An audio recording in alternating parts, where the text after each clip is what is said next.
Hello everyone, welcome to my channel. I am here to help you today.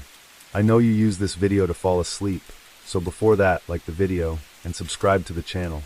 Also, where are you from and what time are you watching? Now get comfortable and relax. Case 1. On the morning of Friday, October 3rd, 2003, 32-year-old Dave King had just left a gym in Hodgston when a white transit van slowed as it drove past. At that moment, the passenger of the vehicle leant out of the window and fired 26 rounds from an AK-47, 5 of which hit King, killing him instantly. A known drug dealer and violent enforcer, Dave Rolex King was part of a drug trafficking organization that was bringing in hundreds of thousands of pounds of heroin into the UK. But King's fate was sealed when his criminal associates suspected him of being a police informer and hatched a plan to eliminate him. The Essex Connection.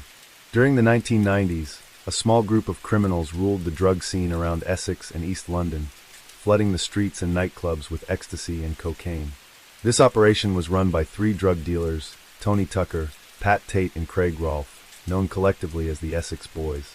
It was during the early 1990s that Glaswegian gangster Dave King first came into contact with Tony Tucker, who at that time operated a North London shop selling muscle-building supplements. The two men bonded over a shared interest in bodybuilding and soon developed a friendship. At 6 feet 3 inches, the muscular King was an intimidating presence and was more than capable of handling himself in a violent situation. The two men worked together as minders for ex-WBC super middleweight boxing champion Nigel Benn and enjoyed the attention and access to celebrities that came with the job. Tucker also ran a lucrative security business that provided bouncers for clubs around Essex and East London, which netted him upwards of £1,500 a week. King earned himself a fearsome reputation as a good fighter working the doors, where the sale of drugs to nightclubbers was tightly controlled. During this time, King was sentenced to a prison term for violently assaulting a man in Stevenage and hiding his victim inside the boot of a car. During his time in prison, Tony Tucker was murdered along with his criminal associates Pat Tate and Craig Rolfe. The 3 men were found shot to death in a Range Rover that was parked down a small farm track in the village of Rettendon in Essex. Rolfe had been blasted in the side of the head, while Tucker's face had been obliterated. In the back seat, Pat Tate had been shot once in the stomach and twice in the head. This crime that became known as the Rettendon Murders. Canning Town Firm. Upon his release from prison, King joined up with another criminal organization, known as the Canning Town Firm. He became close friends with one of its members, Darren Pearson, a violent, crazed individual who was connected to dangerous football hooligan gangs. As described by former Essex boy gang member turned crime author Bernard O'Mahony, Pearman was a particularly violent individual. Darren Pearman was a member of the Canning Town Firm, probably the best little outfit in London. It was all part of the same group of people as the inner city firm, which was centered on the West Ham fans gang. They were all very violent. If someone stamped on their foot, they got murdered. Darren was a space job. He wore cardigans and had his hair in a side parting. He looked like a boffin, but was a raging lunatic. He was friends with Dave King, and a couple of years ago, they were in Charlie Chan's nightclub. There was a fight in which a man was cut by a bottle of glass. The glassing kicked off a big fight, and the doorman got involved. One of them was an ex-wrestler called Ronnie Fuller. Ronnie didn't know the rules. If you're a doorman and you grab people like Pearman and King, you're going to get it as well, because they have to keep their front. It rumored, according to underworld sources, that 27-year-old Pearman's death was the result of an argument started by King at the Charlie Chan's North London nightclub, which ended with Ronnie Fuller, the then head doorman, forcibly ejecting both men from the establishment. Exactly 4 years to the day before his own death, King and Pearman were at the Epping Forest Country Club near Chigwell, Essex, when Pearman saw Fuller at the country club. A few weeks later, they clashed with him again outside Epping Forest Country Club, said O'Mahony. Sources state that the row stemmed from a dispute Pearman and Fuller were having over a girl, and there had been a previous fight in which Fuller had gotten the better of Pearman. Another fight soon broke out. According to eyewitnesses, Pearman's gang attacked Mr. Fuller with weapons, including a machete. This had been hidden in a sofa inside the club. During the scuffle, Fuller wrestled the weapon from Pearman, who sustained fatal injuries. O'Mahony said, Pearman was stabbed and pronounced dead by the time he rolled up to Whipps Cross Hospital in the back of a cab. Pearman's brother was also injured. Several months later, Fuller and an associate were released on police bail over the Pearman murder. On August 29, 2000, Fuller was blasted to death on the doorstep of his home by a hitman riding a motorbike. O'Mahony said, later, a motorbike hitman shot Ronnie twice in the head and 3 times in the chest, killing him outside his home in Grays, Essex, in front of his wife. According to O'Mahony, the Canning Town firm had refused to cooperate with the police investigation into Pierman's murder and announced they would sort it themselves. Ronnie Fuller had moved roughly 20 miles from Loughton, but as O'Mahony put it, it had not been nearly far enough. No one was ever tried for the murder of Ronnie Fuller. According to a police source, investigators suspected the Pierman's father, Christopher Pierman, was behind the killing in retribution for the death of his son. It was later revealed that at the time of the Pierman murder, the Epping Forest Country Club was owned by David Hunt, who is considered one of the most violent gangsters in the United Kingdom, and suspected head of the criminal organization known as the Hunt Syndicate. According to a former member of the Canning Town firm, King's presence within the gang resulted in bitter feuds. John Rawlinson said that King had angered many with his attitude. He joined up with our firm after coming out of prison, much against my better judgment. Once he did, he systematically began to turn everybody against each other, and caused a lot of bad feeling. Once former associate said of King, he was a nice fella in his own way, but you wouldn't want to get on the wrong side of him, while another said, he was a violent bully. Rolex Dave. Police investigations linked King to the lucrative London trade in stolen watches, something that earned him the sobriquet Rolex Dave. King was rumored to sell the stolen watches to the Bratva, or Russian mafia. Around this time, King began forming connections with other criminal groups. King eventually started his own nightclub in Stevenage called the Renaissance. It became known as a notorious center for drug dealing and was closed by the local council for non-payment of rent in 2002. One bar manager in the town said, "It was a drugs haven. It was full of them." By the early 2000s, he expanded his criminal activities that included handling stolen property and drug dealing, and had begun trafficking large quantities of drugs into the United Kingdom. This lucrative but highly dangerous business had netted him hundreds of thousands in illicit profit, but also many enemies within the underworld. So lucrative was the drug trafficking business that King lived in a £554,000 home at Ardleigh, Herts, financed through his drug dealing and criminal activities. But Rolex Dave King knew the dangers he faced, and this was the reason why he took precautions wherever he went. One particular incident had caused King to suspect his life was in danger. In June 2002, a heroin shipment was intercepted by customs. A relatively common occurrence, however, this shipment was worth £100,000. King and 4 of his criminal associates were arrested over the 14 kilograms drug seizure.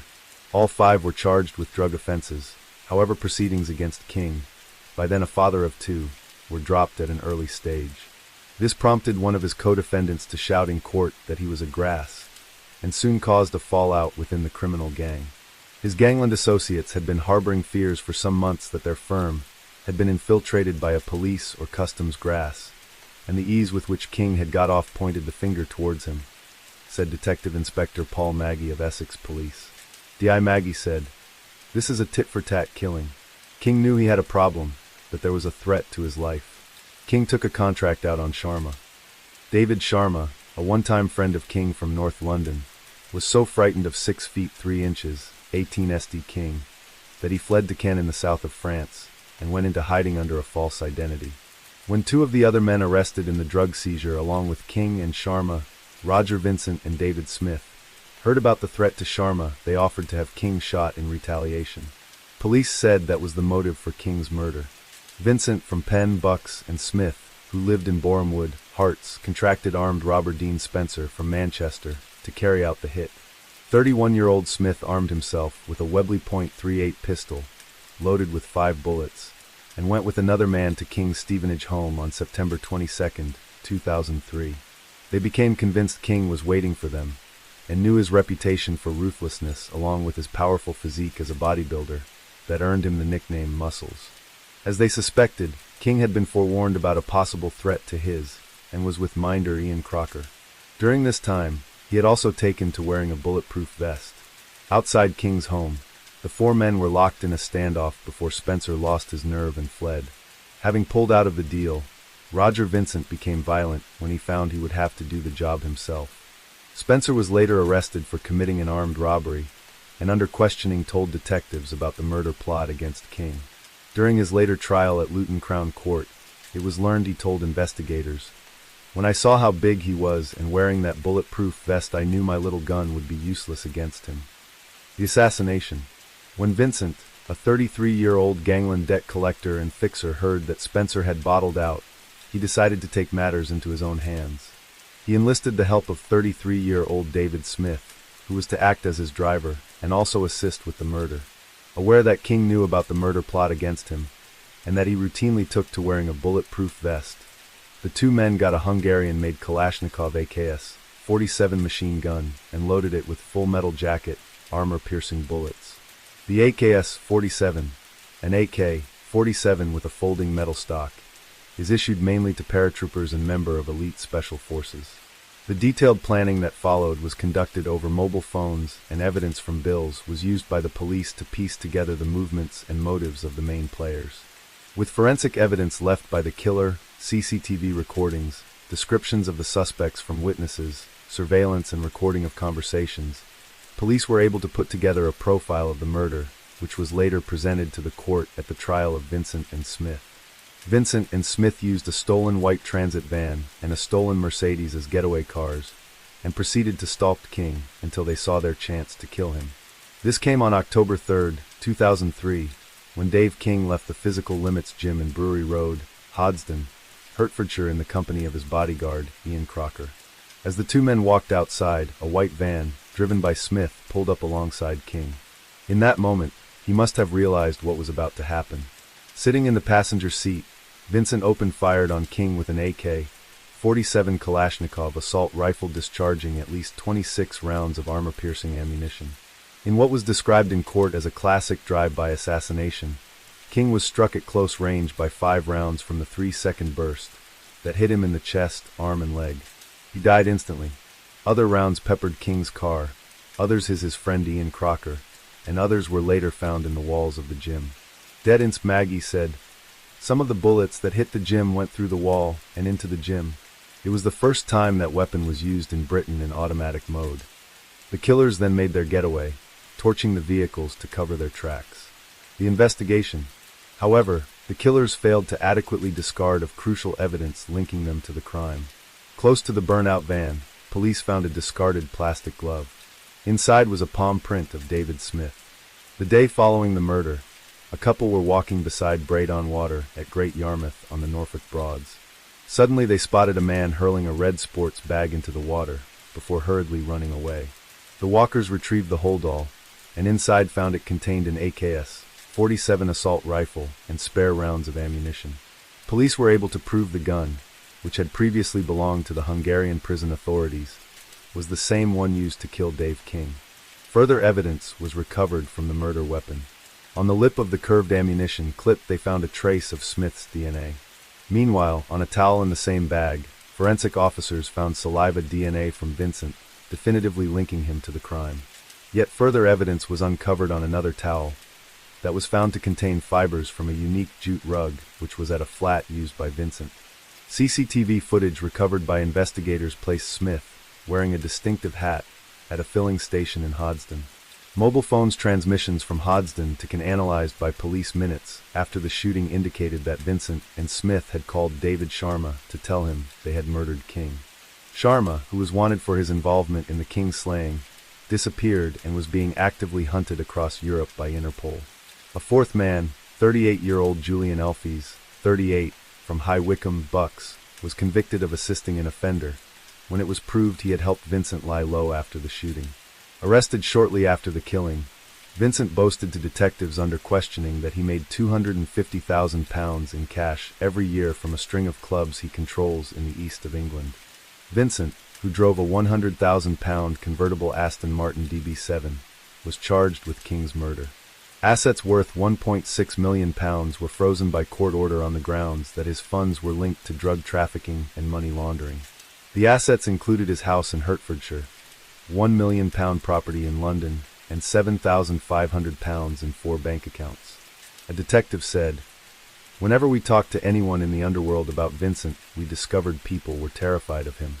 He is not a big man physically, but but has a fearsome reputation for violence and as a hired gun. For his part in the murder plot, father of four Vincent was sentenced to serve at least 30 years. His criminal associate and getaway driver David Smith was sentenced to a minimum of 25 years for his part in the murder. Elfies was jailed for 5 years for assisting Vincent, while Dean Spencer admitted conspiracy to murder King and was sentenced at a later date. After they were convicted, Mr. Justice Wilkie said, "This was a thoroughly planned, ruthless, and brutally executed assassination of a criminal by a small team. It was committed in a public street during daytime and involved an automatic firearm. It was only by great fortune that no other passers-by were seriously injured or worse." The murder of Dave King had been orchestrated as part of a plot to eliminate him before he managed to kill David Sharma. The two killers were friends with Sharma and offered to wipe out King purely as a favor with no payment involved. Rolex Dave King was a dangerous individual, known for his violent tendencies and criminal activities. However, not everyone remembers him for the crimes he committed. His parents, Jimmy and Norma King, remember their Glasgow-born son as a football-crazy family man. In a statement after his death, they said, "He was ambitious for himself and for his family and wanted the very best for his children." A devout Muslim, David's bodybuilding formed a great part of his lifestyle. He was proud of his appearance and a perfectionist in all that he did. The violent death of Dave King came as a shock to the community in Hoddesdon, but in the criminal underworld, rivalries and killings are not uncommon. Despite this, a police source said, "Whatever someone's past, no one deserves to be killed like this." But it was the way of the world he operated in. Case 2. The story of Pat Tate is one of violence, drug dealing, and murder that continues to intrigue and fascinate decades after the case of the Rettendon murders, in which Tate's gang, the Essex Boys, were found blasted to death in a Range Rover. But who was Pat Tate, and how did he end up living a life of crime? Considered by one of his victims as a bully who deserved what he got, the fate of Pat Tate was inexorably linked to that of his fellow Essex Boys, who would meet their demise on a freezing and desolate country lane. Pat Tate lived a violent life, and naturally came to a violent end. But how he came to become associated with the Essex Boys, a drug-dealing group who controlled the flow of drugs in Essex, can be answered by the then-growing drug trade in the UK. Born on August 7, 1958 in Rockford, Essex, Patrick "Pat" Tate seemed to have a penchant for violence. By the time of death at the age of 37, Tate, who was 6 feet 2 and weighed 18 stone, often used his size and immense strength to intimidate anyone who stood in his way. Tate had an extensive criminal record, including convictions for drug offenses and armed robbery, and had once escaped from a courthouse at Billericay. On December 30, 1988, the 30-year-old Tate made a dramatic escape from the dock. Accused of robbery and possession of cocaine, bodybuilder Tate stood before the court. He suddenly lunged at 3 police officers, who were injured, as he powered his way out of the court towards a waiting motorcycle driven by an accomplice. One WPC received a black eye in the altercation, and another officer was kicked in the face as police tried to block Tate's escape. According to police, witnesses inside the courtroom tried to impede the police attempts to restrain Tate. In the aftermath, roadblocks were set up but failed to trap Tate, who, sporting several tattoos and wearing a fawn top, light blue jeans, and a green sweatshirt. Tate subsequently fled to Spain, but was soon extradited back when he made the mistake of going to Gibraltar. Sentenced to 7 years imprisonment, Tate spent his time inside bodybuilding. By this time, he had started taking drugs. With his already violent disposition, Tate fueled his anger with drugs. According to Bernard O'Mahony, a former member of the Canning Town firm, Tate suffered from a drug problem. Tate had a real drug addiction, he said. Upon his release on parole, he survived an attempt on his life when a hitman threw a brick through his bathroom window and shot him in the arm. Tate was rushed to hospital, and staff found he had hidden a stash of drugs and a handgun under his pillow. His license was immediately revoked, and he was sent back to prison. One man, Stephen Ellis, was questioned over the assault, but soon fled to the West County under a new identity where he took to wearing body armor out of fear of reprisals. His second-hand car business was looked after by his friend Tony Tucker, who gave him a job in his operation upon his release from prison. Tucker was running a drugs franchise operation and offered Pat Tate a position. By this time, Tate had a 2-year-old son, Jack Tate, with his girlfriend Sarah Saunders, who herself suffered violence at the hands of her partner. It was known to police that Tate domestically abused his girlfriend, and the couple split not long after his release from prison. O'Mahony said, "Look at Tate. He came out after 6 or 7 years inside, and within 5 months he was shot. 6 weeks after that, he was shot dead. 6 months he'd been out, and he was shot twice. I'm 60 and I've never been shot." O'Mahony said, "Look at Tate. He came out after 6 or 7 years inside, and within 5 months he was shot. 6 weeks after that, he was shot dead. 6 months he'd been out, and he was shot twice. I'm 60 and I've never been shot." Tate was described by his own mother as a liability who was often high on drugs, which made him paranoid and unpredictable. The night before he was murdered at Rettendon, Tate had telephoned a London pizza company in Basildon. He aggressively demanded a specially made pizza with 4 different toppings on each quarter.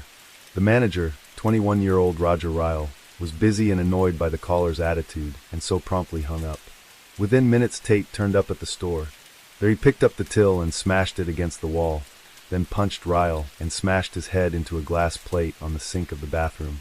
Ryle, like many others who encountered Tate, refused to press charges. One associate said of Tate, "A room would darken when he entered it." Another ex-girlfriend of Tate's is Lizzie Fletcher.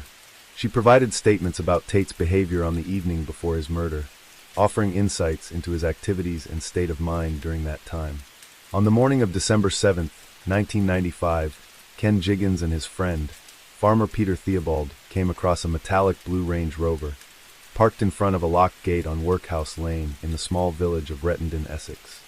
Initially, the 2 men suspected the seemingly sleeping occupants might be poachers. However, as they neared, they could see that 2 men inside were dead. While Jiggins phoned police, Theobald got a closer look and saw that another man was dead in the back seat. At around 8:30 a.m. that morning, Detective Superintendent Ivan Dibley received a telephone call that a triple murder had been committed. A 40-strong squad descended on the crime scene that cold winter morning, which had been a regular spot for courting couples. The passenger was identified as Tony Tucker, Pat Tate's 38-year-old friend and business partner. He suffered a catastrophic facial injury caused by a shotgun blast that almost completely obliterated his features. In the driver's seat was 26-year-old Craig Rolfe, the 3rd member of the firm known as the Essex Boys, who had also been hit by a shotgun blast to the side of his face, leaving a large hole in the side of his head. Taken by surprise, he still had his foot on the brake pedal. The man in the back seat was Pat Tate, his head smashed through the back window after he was shot once in the head and once in the stomach. It had all the hallmarks of a cold-blooded execution, and none of the victims had time to react. Detectives began to piece together the sequence of events and determine whether the killer or killers had been seated in the Range Rover with the victims, or had ambushed the men from outside the vehicle, blasting them to death before they realized what was happening. Det Superintendent Dibley said, "This is not an ordinary murder. It looks as if they were enticed down there. As far as murders go, you don't get any more serious than this." The killer fired off 8 rounds, leaving the spent cartridges where they fell, possibly because it was too dark to retrieve them. 3 shots were fired off in quick succession, killing Rolfe, then Tucker. It was surmised that before he could react, Tate was shot in the abdomen. The gunman then reloaded the shotgun, before shooting him twice in the head, and for good measure then fired another shot each into the already dead Tucker and Rolfe. It was strongly suspected that Tate had been the prime target. The others were merely collateral damage. A post-mortem examination found Pat Tate had a combination of cocaine, heroin and cannabis in his bloodstream, along with steroids. Investigators began looking for potential leads that might explain why these 3 men, who were considered low-level criminals, were apparently lured to late-night rendezvous where they were ambushed and shot to death. Detectives soon learned there were many reasons why certain people might want to cause harm to the 3 Essex boys. Tate in particular had made many enemies because of his violent manner, use of force, and explosive temper. Bernard O'Mahony said, "It was obvious to everyone who knew them what was going to happen. I was aware of it at the time and kept my distance. It wasn't hard.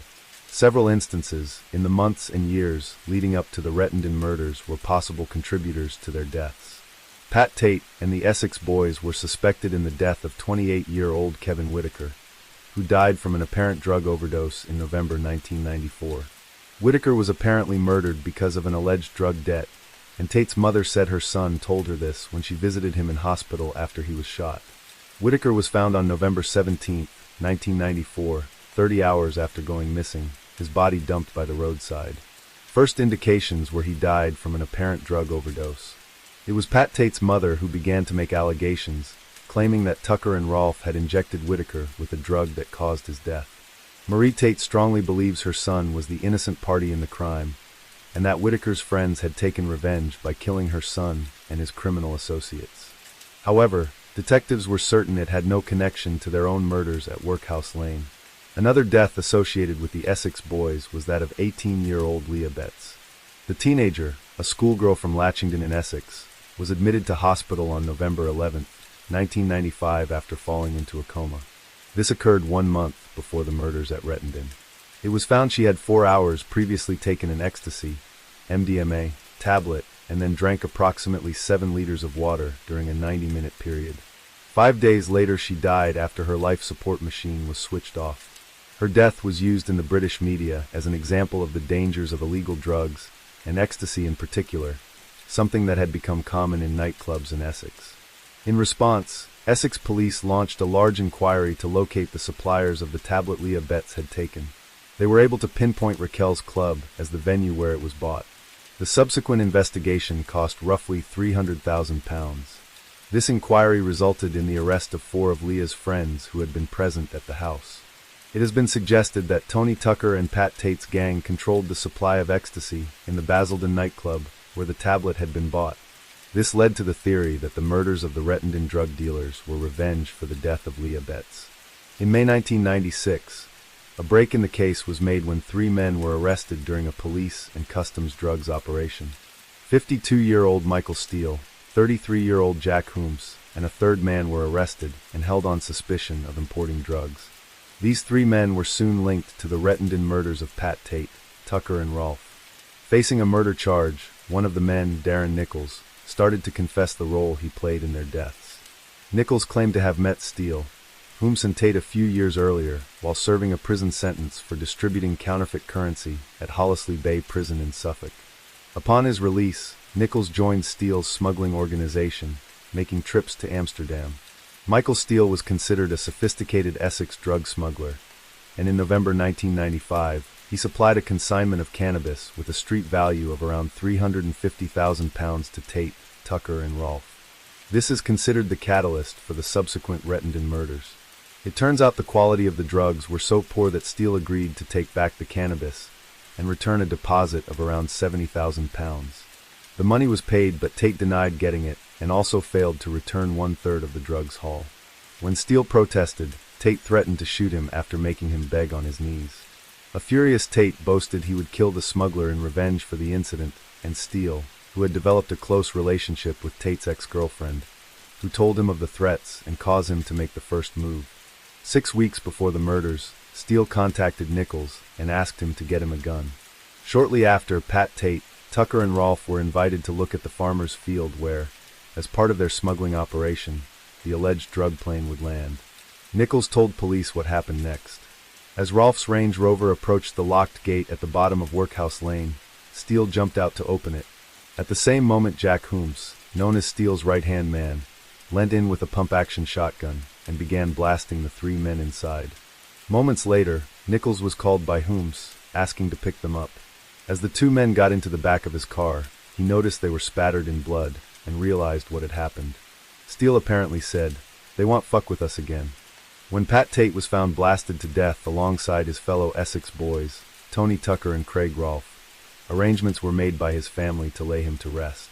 In January 1997, his flower-decked horse-drawn carriage led his coffin towards the Pitsea Church steps where the vicar waited to carry out the service. Police directed traffic as a bell tolled for the 25-minute service, during which a brother gave a touching tribute. One floral tribute said simply, "Daddy." Another card read, "Thanks for the good times. I will never forget you, your baby son Jordan." Roughly 60 mourners, close family and friends of the dead man sang, "All things bright and beautiful," and recited the 23rd Psalm, "The Lord is my shepherd." Pat Tate's headstone displays all the ostentation of his funeral service and carries a photograph of him. It reads, "Treasured memories of Pat Terrence Tate, who departed this life on December 6, 1995, aged 37. Loving father, loyal friend and brother, missing your smiles and generous heart. Your presence will never leave us. Now you walk with the angels looking down from God's great kingdom. Until we meet again, God bless, we will never forget you. On its base, two white doves are seen comfort each other, and the back of the memorial reads, God found the path was growing rough, the hill too steep to climb, so he closed your eyelids and whispered peace be thine. Pat Tate's funeral was befitting for the man who saw himself as a gangster, with the pomp and ceremony that he would have appreciated. Nichols said Steele went on to say he felt like an angel of death, because he felt he had done everyone a favor by getting rid of these three men. I think I knew all along that they were going to do it. With Nichols turning supergrass, Michael Steele and Jack Hooms went on trial in late 1997 based on his testimony. Charged with murder, Nichols said he had little choice but to help the investigation and point the finger of blame at his former friends.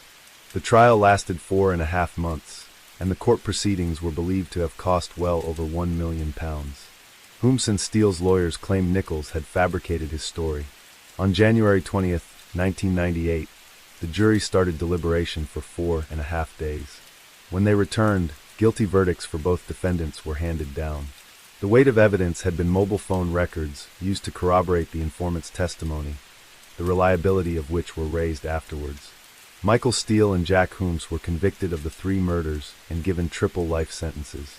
Darren Nichols was placed in the Witness Protection Program, with new identities for him and his family. The murders of Pat Tate, his boss Tony Tucker, and their fellow Essex boy Craig Rolfe have influenced several movies about their time as one of the criminal gangs supplying drugs and exploits as dangerous hard men in the Essex criminal underworld. Case 3. On the evening of December 6, 1995, a group of young men arrived at a small farm located in the village of Rettendon in Essex. The group were headed by Tony Tucker, a businessman who provided security for clubs around Essex, who along with his associates was involved in drug dealing.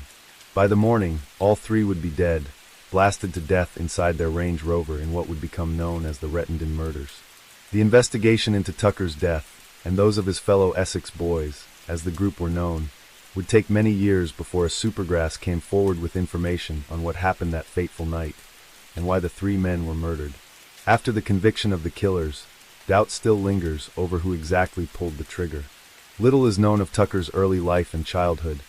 However, what is known is that he held aspirations from a young age of being a tough guy, someone who could hold their own in a fight and who people came to fear. With a taste for expensive things, Tucker strove to get what he wanted in life, even if that meant acquiring it through illegal means. As the leader of the Essex Boys, the drug-dealing gang who operated throughout Essex during the 1990s, Anthony "Tony" Tucker was a feared figure in the criminal underworld. He operated a security business that provided personnel for clubs around Essex. It was through this line of work that Tucker came to meet boxer Nigel Benn. A bodybuilder who regularly frequented the gym, Tucker started acting as a bodyguard for Benn, alongside minder David "Rolex Dave" King. This provided Tucker with the opportunity of meeting other celebrities, ensuring the expansion of his business. He was often seen at ringside during Benn's fights, as part of his entourage. A close associate of Pat Tate, another violent Essex criminal, who spent time in prison for drug offenses and robbery. Although the pair were known for their violence, they held a measure of respect for one another. While Tate was in prison, his second-hand car business was run by his friend Tucker, who then gave Tate a job upon his release. Known for his large physical presence and violent temper, Tate was instrumental in Tucker's drugs franchise operation. Other members of Tucker's new drugs venture included Craig Rolfe, a petty criminal with a heavy cocaine habit, who acted as muscle and driver to his boss Tucker, and Carlton Leach, a former football hooligan connected with the intercity firm, who worked as a bouncer at Essex nightclubs, becoming involved in the large-scale ecstasy dealing during the rave era of the later 1980s. It was the Tucker/Tate partnership that ensured the Essex Boys' eventual dominance over the drug trade. There were few who could stand up to their combined strength, and very often the opposition were too intimidated to defy the pair. Together they handed out punishment beatings to keep people in line, and frequently used torture against anyone who crossed them. The flow of drugs from the gang into nightclubs throughout Essex earned the Essex Boys hundreds of thousands in illicit revenue. Most of that money went on to fund the lifestyles of Tucker, Tate, Rolfe, and Leach. Although Tucker earned around £1,500 a week from his security business, he and his associates were soon enjoying lavish lifestyles. At the time of his death, Tucker was living in a £250,000 house and driving expensive cars. The sale of ecstasy pills funded the gang's drug empire. However, it proved fatal for those who consumed the deadly drug. 1 month before the deaths of the Essex boys, schoolgirl Leah Betts, from Latchington in Essex, was admitted to hospital on November 11, 1995 after falling into a coma. Only hours previously, the 18-year-old had taken an ecstasy, MDMA, tablet, and then drank approximately 7 liters of water during a 90-minute period. 5 days later she died after her life support machine was switched off. Although 4 of her friends who had present were arrested, no one was ever charged with supplying the deadly drug. Her death was used in the British media as an example of the dangers of illegal drugs, and ecstasy in particular. In response, Essex police launched a large inquiry to locate the suppliers of the tablet Leah Betts had taken. Leah had bought the tablet from Raquel's Club, a Basildon nightclub, where Tucker's gang allegedly controlled the supply of ecstasy. On the morning of December 7, 1995, 2 men discovered a seemingly abandoned Range Rover, parked in front of a locked gate leading to an angler's carp pond near the shooting area on the land of farmer Ken Jiggins, in the small village of Rettendon. That cold December morning was frosty, however the windshield of the vehicle was clear. When Jiggins and his friend Peter Theobald got closer, they could see 2 men in the driver and passenger seats.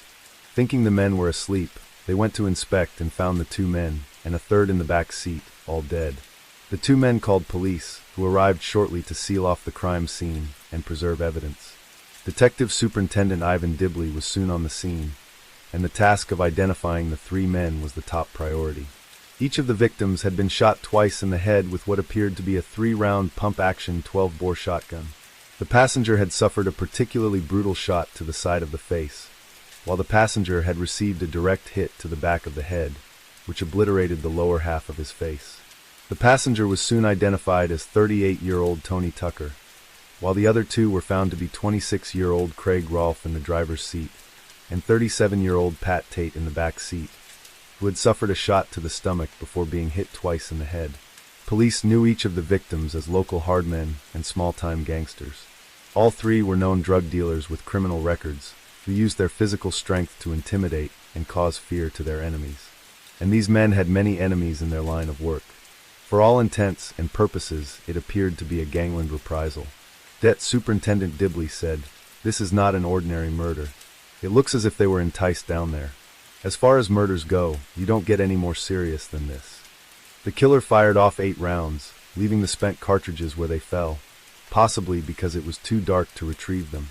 It is possible the killings had been a professional hit, because 2 of the victims died within 2 seconds, while the third, the backseat passenger Pat Tate, had possibly witnessed what happened to his 2 companions and attempted to escape, but was killed soon afterwards. After the murders were announced in the press, there was little outpouring of grief, except from the families and friends of the deceased, with many suggesting the 3 men had gotten what they deserved. Professional boxer Nigel Benn said of his death, "I have known him since I came out of the army. It is very tragic." D.S. Dibley said, "The public aren't too happy either about so much time being spent on such lowlife. But my job isn't to moralize. The killers have to be caught. There has been no tit for tat yet, and it has surprised me a little." None the families of the dead men cooperated with police inquiries, and Dibley believed they had a good idea who committed the murders, but were scared. The number of suspects in the Rettendon murders, which the murders of Tony Tucker and his associates became known, is long and varied. Owing to the animosity towards the 3 men, the lead detective said, this was not a whodunit, but a whodidn't. One line of inquiry concerned the death of Leah Betts, and whether or not the murders had been retribution for the death of the teenager. One arrest was made, that of a 27-year-old decorator from South London, who was held during a joint operation with Scotland Yard and charged with firearms offences. D.S. Dibley said, "I'm happy with how our inquiry is proceeding, and I'm hopeful of arrests before I retire. It's how I would want to end a 32-year career." One theory concerned the North London Adams crime family. Essex police received information on January 1st, 1996, from a detective from Exeter CID, who phoned in and said he had an underworld contact who believed he knew why the 3 men were killed. The subsequent report said, he has contact with a person who has a good connection with the drugs world in the London and Kent areas. The contact has stated that they were shot because they owe the firm £60,000 pounds. The document added, he has lots of phone inquiries in hand, which say can be connected with our murder inquiry. The man, who was 36 at the time, was described as a doorman/bodybuilder type and an associate of the Adams crime family. It wasn't until May 1996 that a break was made in the case. 3 men were arrested during a police and customs drugs operation. 52-year-old Michael Steele, 33-year-old Jack Hooms, and a third man were arrested and held on suspicion of importing drugs. Through dedicated police work, a link was made between the 3 men and the murders of the Essex boys.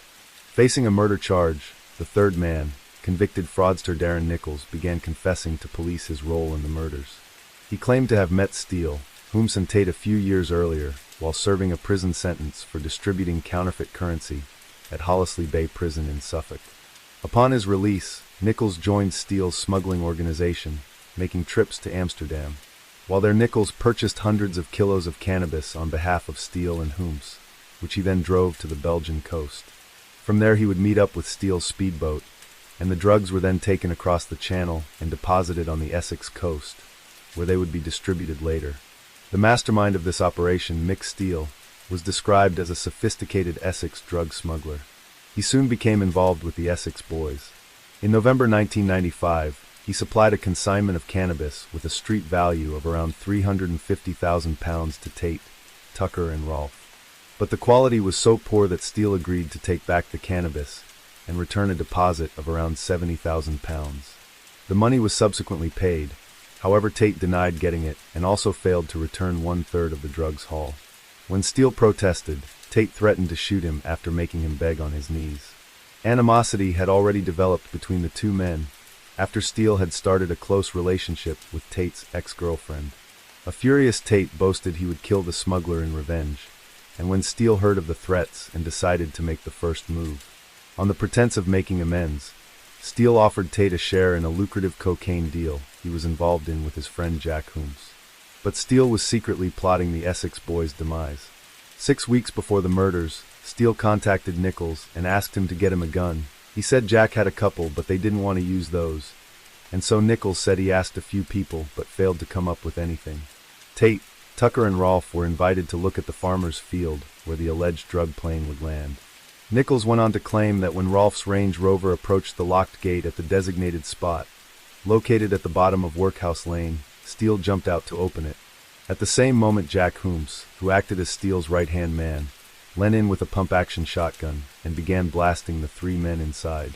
Mere seconds later, Nichols got a call from Hooms on his mobile asking him to pick the 2 men up. He said it was only when they climbed into the back of his car, spattered in blood, that he realized what had happened. In his testimony, Nichols claimed that during the journey home, Steele had said, "They want fuck with us again." Fearing he would become an accessory to the murders, Nichols continued to sell drugs on Steele's behalf, but decided to come forward with information on the killings after he received threats from Steele. In late 1997, the 2 men went on trial charged with the murders of Tony Tucker, Pat Tate, and Craig Rolfe. On January 20, 1998, the jury at the Old Bailey deliberated the evidence for 4.5 days before returning guilty verdicts for both men. The weight of evidence had been mobile phone records used to corroborate the informant's testimony, the reliability of which were questioned only afterwards.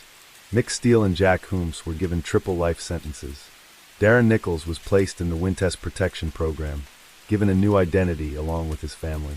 Even now, Nichols has said he fears revenge for breaking the criminal code and ratting on his friends. Subsequently, a £250,000 price was put on his head. The dark history of the Rettendon murders is forever tied to the Blue Range Rover. But where is the Rettendon Range Rover now?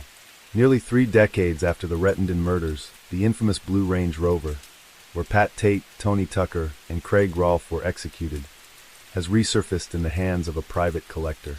According to reports by the Daily Star, the vehicle is now being sold for an astonishing £100,000. Car collector Jake Hurst claims to own the 1988 Range Rover Vogue SE, and initially listed it for £15,000, admitting that the vehicle creeps him out and has an unpleasant odor inside. However, he later increased the asking price to £100,000.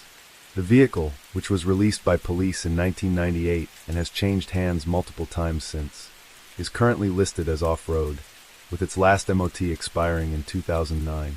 Despite the hefty price tag, Some skeptics doubt whether the car is truly the same one from the notorious Essex Boys murders. Hearst insists it is the real deal, claiming he keeps it in a yard with fake plates to prevent theft.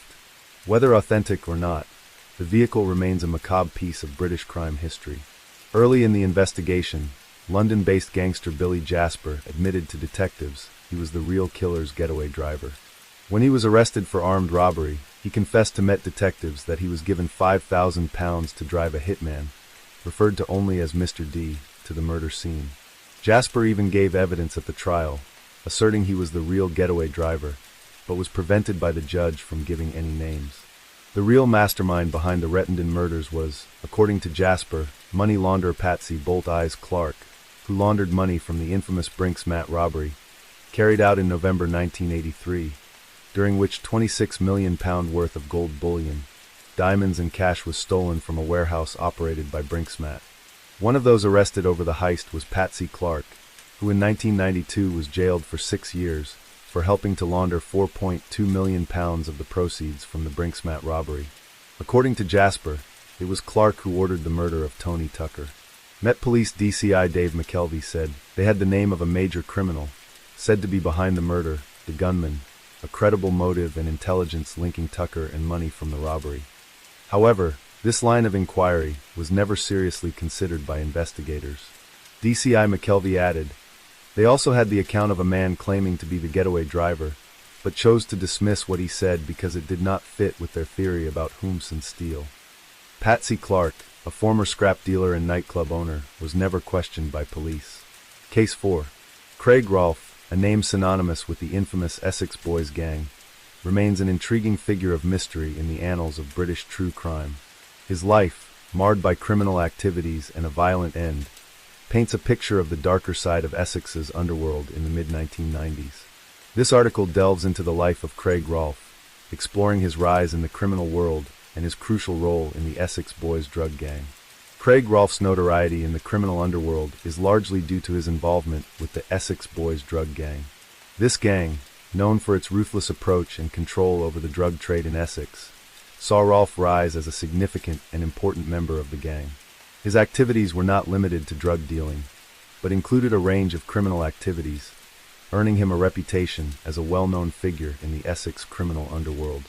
Born in London's Holloway prison, Rolfe's criminal activities extended beyond the drug trade, and he became involved in various criminal acts that served to bolster his reputation.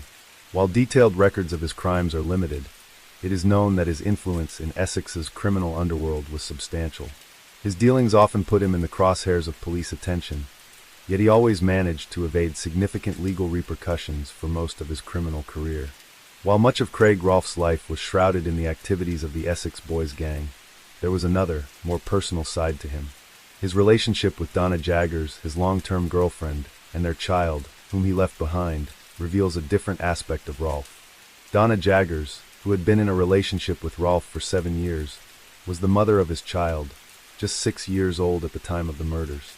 Her emotional response to the tragedy, breaking down in tears in front of journalists, highlighted the profound personal loss behind the publicized criminal facade. The current whereabouts of Donna Jaggers are unknown. In her statement to police, Jaggers detailed Rolfe's involvement in drug dealing and weapons transactions, including the acquisition of a machine gun shortly before his death.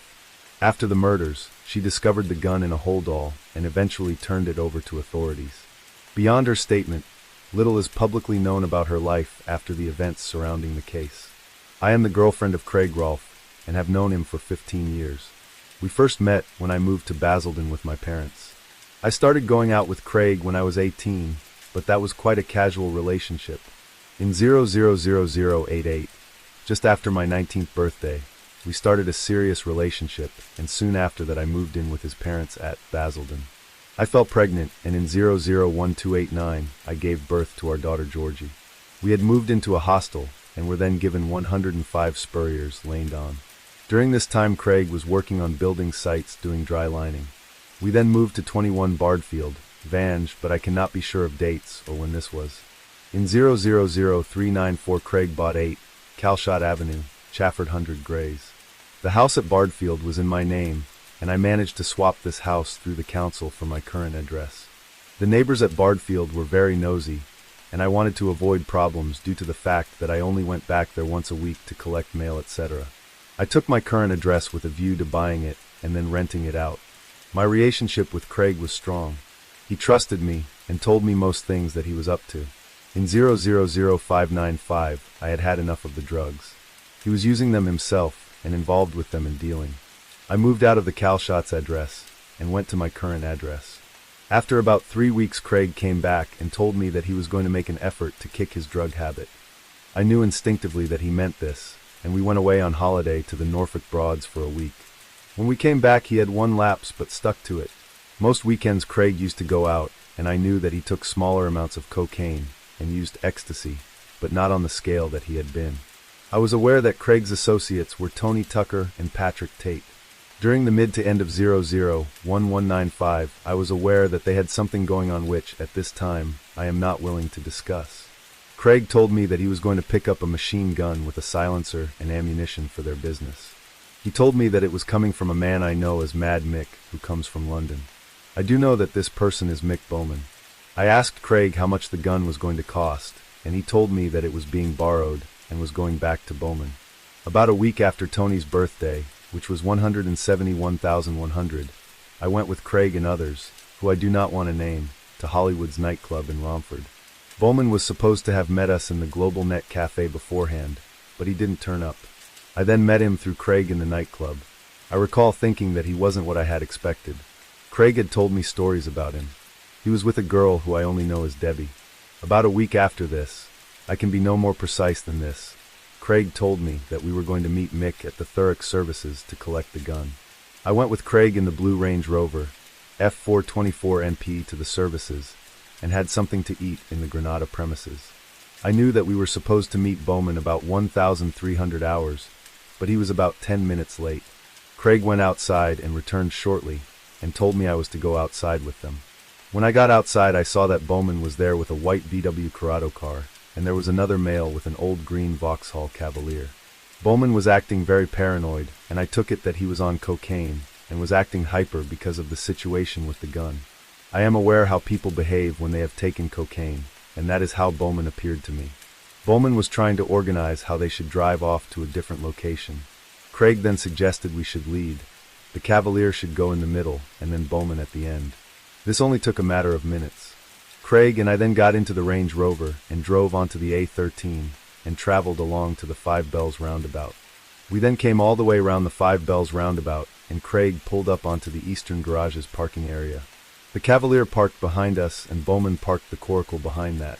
We all got out, and I started to walk away to stay out of the way. I saw a blue/gray holdall come out of the boot of the Cavalier and go into the boot of the Range Rover.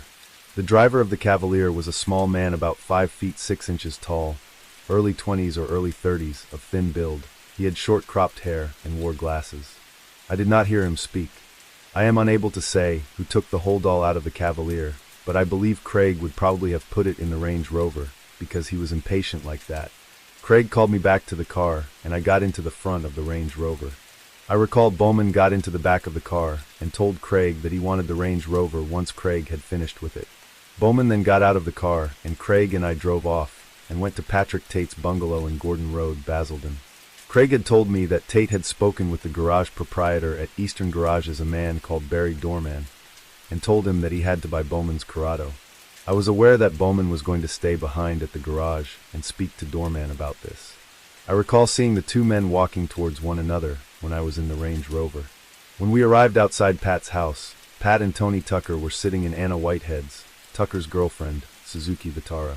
I cannot remember if Craig had spoken to them on his mobile phone prior to arriving at the house. Tony and Pat got out of the Vitara, and Craig took the holdall and gun from the boot, and all three went into the house. Sarah Saunders was at this time moving her stuff out of the house with the help of two friends. I didn't want to get involved in what was potentially a difficult situation, so I stayed in the car. Craig was in the house for about 10 to 15 minutes, and then returned to the car with the holdall and gun. He put the items back in the boot, and then drove to 108 Mill Green, where the gun and holdall were put into the loft. On the way from Gordon Road, Craig was saying how pleased they were with it, and how much damage it could cause. I did not see the gun at this time. A couple of days later, Craig picked me up from work and told me that Tony, Pat, and him had tested the gun. He stated that it was tested over at Tony's fobbing address in the field. He told me that he had cleaned it all and that he had put it back in the loft. He told me that he had cleaned his fingerprints off the gun, as I was concerned about this. The next thing that happened was that Craig, Tony, and Pat were found shot dead. I had a lot of things on my mind, but I realized the machine gun was a problem, but I knew the police didn't know about the Mill Green address, and I thought it would be safe to leave it here. During the Christmas period of 000095, Craig's brother moved my belongings from Chafford 100 to the Mill Green address. First thing after New Year 000096, I moved into Mill Green. I had only been in the house for a couple of days when I decided that I was going to have to do something about the gun. I spoke to Craig's mom about it, and she suggested that I took it round to her house. She was trying to get me to sort it out. I put the holdall on the dining room table, and I opened the bag. Until this point, I had not seen the gun. It was a dull silvery gray color. I only opened the top of the bag and did not see the silencer or ammunition. However, I believed they were in there because Craig had told me. I was now in a position where I had to make a decision as to what I was going to do about it. I left the gun in the bag and left it with Craig's mother. A couple of days later, I contacted D.I. Florence, who came to see me the next day. I only told him that I wanted to see him, but didn't tell him what it was about. About 11:45 on Thursday, 110196, D.I. Florence came to see me at Mill Green, and I told him about the gun at Craig's mother's house. I then took Mr. Florence to 158 Beam Bridge, Basildon, where I saw Craig's mother. I asked her where she had put the holdall. I then went to the shower room, which is on the ground floor, and put the holdall on the dining table for Mr. Florence to see. He asked if any of us had touched it, and he took it into his possession. At this time, this is all I can say about the gun. Referring back to the VW Corrado, I am aware that from talking to Craig that the vehicle was purchased by Eastern Garages, and I believe Bowman was given about £7,000. Craig told me that Bowman had paid about £10,000 for it. A pivotal aspect of Craig Rolfe's criminal life was his association with Tony Tucker and Pat Tate, fellow members of the Essex Boys gang. This trio formed a formidable and dangerous force in the underworld, with their names often mentioned together in hushed tones on the streets of Essex. Their partnership was not just professional, but also deeply personal, bound by a shared ambition and a ruthless approach to their criminal enterprises. He acted as a driver for his boss Tony Tucker, and was, according to his neighbors, a keen motorist who always had different cars on his drive as though he was a car dealer. There were rumors that he was involved with stealing cars and selling drugs, one said. One time I saw the police literally dismantling a car on his drive. According to neighbors, they had little contact with Rolfe and his family, who seemed quite secretive. They were rarely seen, one resident said. It was through his addiction to drugs that Rolfe became acquainted with the other Essex boys, who were heavily involved in dealing drugs. The Rettendon murders, a term that intrigues anyone familiar with Essex's criminal history, refer to the brutal killing of Craig Rolfe, Tony Tucker, and Pat Tate on December 6, 1995. This heinous crime occurred on a quiet country lane in Rettendon, marking a turning point in the history of organized crime in the area. The three men, well-known members of the Essex Boys gang, were found dead inside a Range Rover. The victims of a cold-blooded execution-style killing, each had been blasted by a shotgun at close range. Detectives believe the killer fired off 8 rounds and left the spent cartridges where they fell, with no desire to retrieve them. The 3 shots were fired off in quick succession, hitting Rolfe first, then Tucker. It was surmised that before he could react, Tate was shot in the abdomen. The gunman then reloaded the shotgun, before shooting him twice in the head, and for good measure then fired another shot each into the already dead Tucker and Rolfe. Craig Rolfe had been taken by surprise, as both his hands were still on the steering wheel and his foot still pressed on the brake. There was a 2-inch round entry wound behind his ear that exited out through his mouth, and blood seeped out of the car. Detective Superintendent Ivan Dibley, who was leading the Rettendon murder investigation, believed Tate was the target. The others were merely collateral damage. The gruesome discovery of their bodies was made the following morning by local farmers, who found their blood-spattered Range Rover. The sight of the lifeless victims, slumped inside the vehicle, sent shockwaves through the community, and saw the start of one of the most extensive murder investigations in Essex's history. A newspaper article covering Craig Rolfe made mention of the funeral of drug baron Craig Rolfe, shot dead in a gangland ambush at Rettendon, was held yesterday. A cortege of 20 cars followed a horse-drawn carriage carrying the coffin from his mother's house in Beambridge, Pitsea, to St. Gabriel's and on to the cemetery. Mourners heard the Rev. Laurie Blaney say words by Rolf's partner Donna Jaggers, 26, and his mother Lorraine. Rolf, 26, of Chafford Hundred, was shot in a Range Rover on a remote track on December 6. The funerals of Patrick Tate, 37, of Gordon Road, Basildon, and Anthony Tucker, 38, of Fobbing, murdered with him, were taking place today. Several theories have surfaced regarding the motive behind these murders. Some suggest their deaths were related to the drug underworld in which they operated, others point to internal gang rivalries, and a few even link the killings to the death of Leah Betts, a young girl who died after taking an ecstasy tablet rumored to have been supplied by the Essex Boys. Despite extensive speculation, the true motive behind these murders remains a subject of debate and mystery. The investigation into the Rettendon murders was both complex and extensive, involving numerous police resources. In January 1998, after more than 2 years of working the case, police arrested Jack Hooms and Michael Steele, who were later convicted for the 3 murders. This conviction was largely based on the testimony of police informant Darren Nichols, who was a former associate of the accused.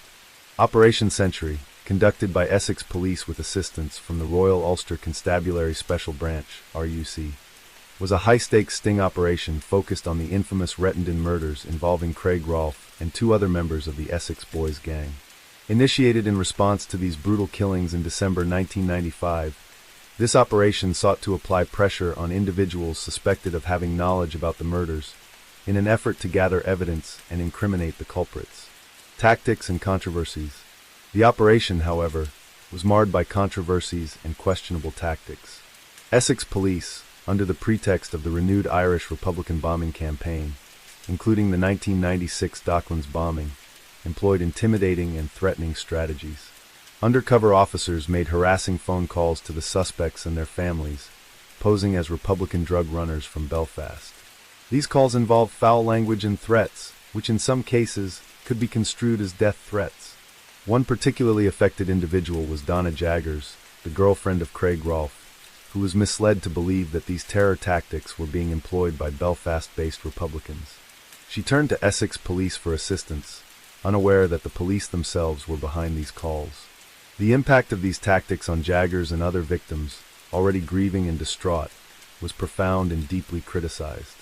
The methods used in Operation Century were eventually deemed illegal and counterproductive. During the trial for the Rettendon murders, tape recordings of the threatening police phone calls were presented in court, revealing the increasing threats as the operation unraveled. The suspects did not believe the undercover officers' claims of Belfast Republicans funding Essex criminal activities, leading to the operation's failure. This operation drew significant media attention and criticism, particularly for its senior officer, Detective Superintendent Ivan Dibley. Comparisons were made to a previous controversial undercover operation, Operation Edsel, which involved the Rachel Nichol murder case. The tactics used in Operation Century, like those in Edsel, were criticized for their ethical breaches and inefficacy. Operation Century remains a contentious chapter in the investigation of the Rettendon murders, illustrating the complexities and ethical challenges faced in high-profile criminal investigations. The operation's tactics, though intended to solve a heinous crime, crossed legal and ethical boundaries, affecting the lives of those connected to the case and stirring debate within law enforcement and the public. Hooms and Steele were sentenced to life imprisonment after a trial at the Old Bailey. However, the reliability of the evidence, particularly mobile phone records used to corroborate the informant's testimony, was called into question. Over the next 2 decades, both men challenged their convictions, albeit unsuccessfully.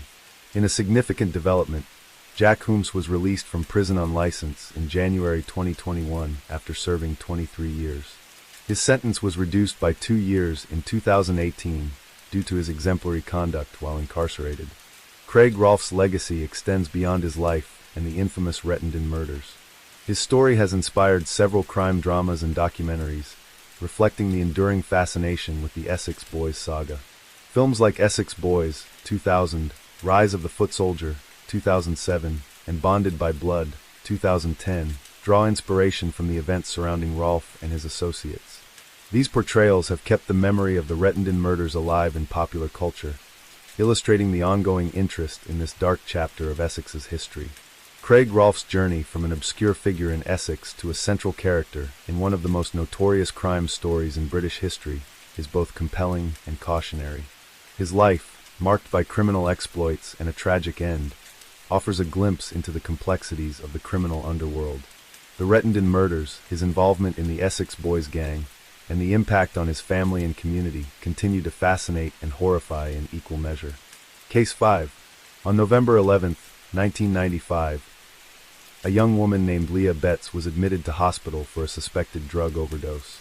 That evening she had been out celebrating her 18th birthday with friends at an Essex nightclub, where it was alleged she had taken an ecstasy tablet. 5 days later, Leah Betts died from the effects of the drug, which was used by the British tabloid media as an example of the dangers of drugs.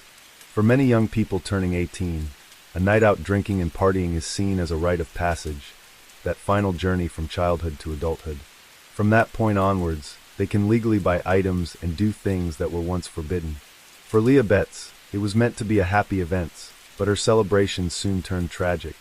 Just 10 days after her 18th birthday, Leah Betts, a schoolgirl from Latchington in Essex, decided to go partying with friends at one of the many nightclubs in the area. At some point in the evening, the group of friends went to Raquel's club, where one of them bought a bag of ecstasy, MDMA, tablets from a dealer that were stamped with an apple symbol. It is unknown who provided a tablet to Leah Betts, but 4 hours after taking one, and after drinking approximately 7 liters of water during a 90-minute period. This was following common advice at the time to drink more fluids after taking an excessive dancing post-drug that could lead to dehydration, which in turn exacerbating her hyponatremia, a symptom known as SIADH. As a result, Leah began drinking an unsafe amount of water. With the drug affecting her bodily systems, she felt unwell and was taken to Broomfield Hospital in Chelmsford, where she would remain until she died, just 5 days later when the life support machine keeping her alive was turned off. This decision was taken by her family, who were told she would not recover from the effects of the drugs she ingested. A post-mortem found that because of the drug's effects of her bodily functions, she was unable to relieve herself after drinking so much water. As a result, she suffered water intoxication and hyponatremia, which led to her brain swelling. This is what caused her to fall into a coma, from which she never recovered. Sat at her bedside was her father Paul Betts, an ex-policeman, her stepmother and her brother William, who was 7 years younger. Look what can happen when young people don't listen. One tablet could end her life. What sort of a buzz is that, for God's sake? She's 18, said Paul. I don't know whether she is going to see 19. At the inquest, it was stated by toxicologist John Henry, who had previously warned the public of the danger of MDMA causing death by dehydration. If Leah had taken the drug alone, she might well have survived. If she had drunk the amount of water alone, she would have survived. The death of Leah Betts was a direct result of the ecstasy, MDMA, tablet she was supplied and had taken, and so Essex police launched a large inquiry to locate the suppliers of the tablet she had taken. A team of 35 officers were able to pinpoint Raquel's club as the venue where it was bought. Detectives arrested and charged 4 of her friends who had been present at the house as a result of the investigation. Of these 4, only 2 were prosecuted. 1 received a conditional discharge, while the other was acquitted after a retrial. The identity of the dealer remained a mystery, as did the group behind the supply of drugs, with the whole investigation cost roughly £300,000. The death of Leah Betts caused fear and shock across Britain, with many parents worried about dangers such drugs posed to their children. Leah was a young woman from a middle-class family, who, it was believed, had never done drugs before. The British press used the incident as a prime example of the dangers of drug use. Every so often an event occurs which shocks us out of our apathy. The tragedy of Leah Betts is such an event, Liverpool Echo journalist Walter Huntley said at the time. Police confirmed that the drug Leah had taken was not contaminated, and that she had died from the effects of the drug on its own. 1 month after the tragic death of Leah Betts, the bodies of 3 men were found inside a Range Rover on a quiet country lane in Rettendon. The victims, who had been shot to death inside the vehicle, were later identified as local drug dealers Tony Tucker, Pat Tate and Craig Rolfe, who were known as the Essex Boys. It soon became reported in the press that Tucker's gang had been responsible for the control of drugs in Raquel's club, the Basildon nightclub where the ecstasy tablet that caused Leah Betts' death had been bought. This in turn led to the theory that the murders of the Essex boys was in retaliation for her death. The father of Leah Betts, a retired Met firearms officer, was even pulled in for questioning over the shootings. Paul Betts said, "I nearly got nicked for the murders. At the time I was running a clay pigeon shooting business, and the police took all my guns. But I hadn't heard of any of the murdered three." Despite this theory, there was never any evidence that linked the three murdered drug dealers to the supply of drugs that caused Leah Betts' death. The murder of the Essex boys was later attributed to an underworld feud that caused a fallout between Tony Tucker, Pat Tate, and Craig Rolfe, and two associates who were later convicted of their murders. An anti-drug campaign featured a picture of Leah Betts smiling, with the caption sorted, "Just one ecstasy tablet took Leah Betts." A haunting image of Leah Betts on life support in her hospital bed that was released by her family has become one of the defining images of the dangers of drug use in Britain. Case 6. Many people throughout the world enjoy following their favorite celebrities, with some even wishing they could meet them someday. Then there are people who hold more than just a passing interest and would want to pursue a relationship. One of those people believed she had fulfilled this dream when she entered into a relationship with a Hollywood actor. Sadly, it turned out that unscrupulous scammers had deceived the poor woman out of $850,000 with a Brad Pitt scam. Online scammers have been around for as long as the internet itself. They pose as someone in need, hoping their victim will send them money. Romance scams are even more insidious when they prey on the lonely and desperate. In the U.S. alone, more than 64,000 Americans were scammed out of a total of over $1 billion in 2023. This was double the $500 million just 4 years earlier. On January 12, 2025, French broadcaster TF1 aired a program about a woman who reportedly believed she had been in a committed relationship with Hollywood actor Brad Pitt for a year and a half. When the story attracted national attention, the broadcaster withdrew it after the victim began receiving mockery from online social media posters. The 7 to 8 program gave details about the scam, in which the victim, 53-year-old interior designer Anne, had lost her life savings and tried to take her own life 3 times since the scam came to light. TF1 announced it had removed the show on, and after her testimony had sparked a wave of harassment. Despite its removal, the program can still be found online. Further mockery came from Netflix France, who put out a post on X advertising for films with Brad Pitt for real. The post was later deleted, while French football club Toulouse FC made a formal apology to, and after it said, "Hi Anne, Brad told us he would be at the stadium on Wednesday, and you?" It was explained in the program that Anne was first contacted by someone when she downloaded Instagram in February 2023. At that time, she was still in a marriage to a wealthy entrepreneur. The individual who made contact claimed to be Brad Pitt's mother, Jane Etta, who told her son needed a woman just like her. The next day, someone claiming to be Pitt messaged Anne, which immediately made her suspicious. "At first I said to myself that it was fake, that it's ridiculous, but as someone who isn't very used to social media, I didn't really know what was happening to me," she said. The two began a lengthy correspondence, and at one point, the person claiming to be Brad Pitt said he tried to send her luxury gifts. He then went on to explain that he was unable to pay customs on them, as his bank accounts were frozen. This was due, he said, to the divorce proceedings with actress Angelina Jolie, and promptly transferred €9,000 to the scammers. "Like a fool, I paid. Every time I doubted him, he managed to dissipate my doubts," she said. The request for more money continued, and the pressure was increased when the fake Pitt said he needed money to pay for kidney cancer treatment. In an effort to convince her, the scammer sent multiple pictures depicting the 61-year-old actor in a hospital bed, with bandages wrapped around his head, and even one of him on the operating table. Unbeknownst to Anne, these were AI-generated images. However, when she tried to confirm if they were real, she found nothing that made her suspicious. "I looked those photos up on the internet, but couldn't find them, so I thought that meant he had taken those selfies just for me," she said. Around this time, Anne and her husband divorced, and she was awarded €775,000 as her share of the proceeds of their assets. Every euro of this money would eventually be sent to the scammers. Anne, whose own cancer is in remission, believed she was helping Pitt by sending him more and more money. "I told myself I was maybe saving a man's life." Anne's own daughter, aged 22, told the TF1 program that she knew what her mother was doing and tried to get her mother to see reason for the better part of a year. However, Her mother was excited about her celebrity relationship. It hurt to see how naive she was being, she said. In early 2024, gossip magazines began reporting that Pitt was in a new relationship. This made her suspicious. However, scammers were one step ahead and sent her a fake news report in which an AI-generated news anchor talked about Pitt being in an exclusive relationship with one special individual, who goes by the name of Anne.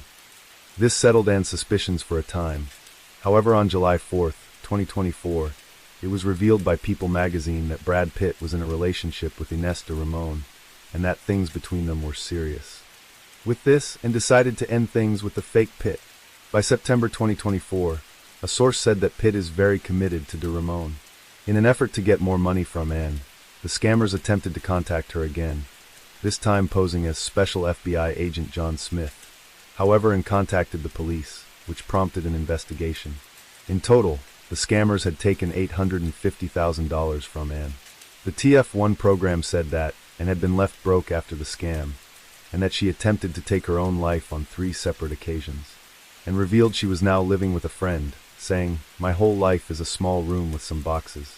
That's all I have left."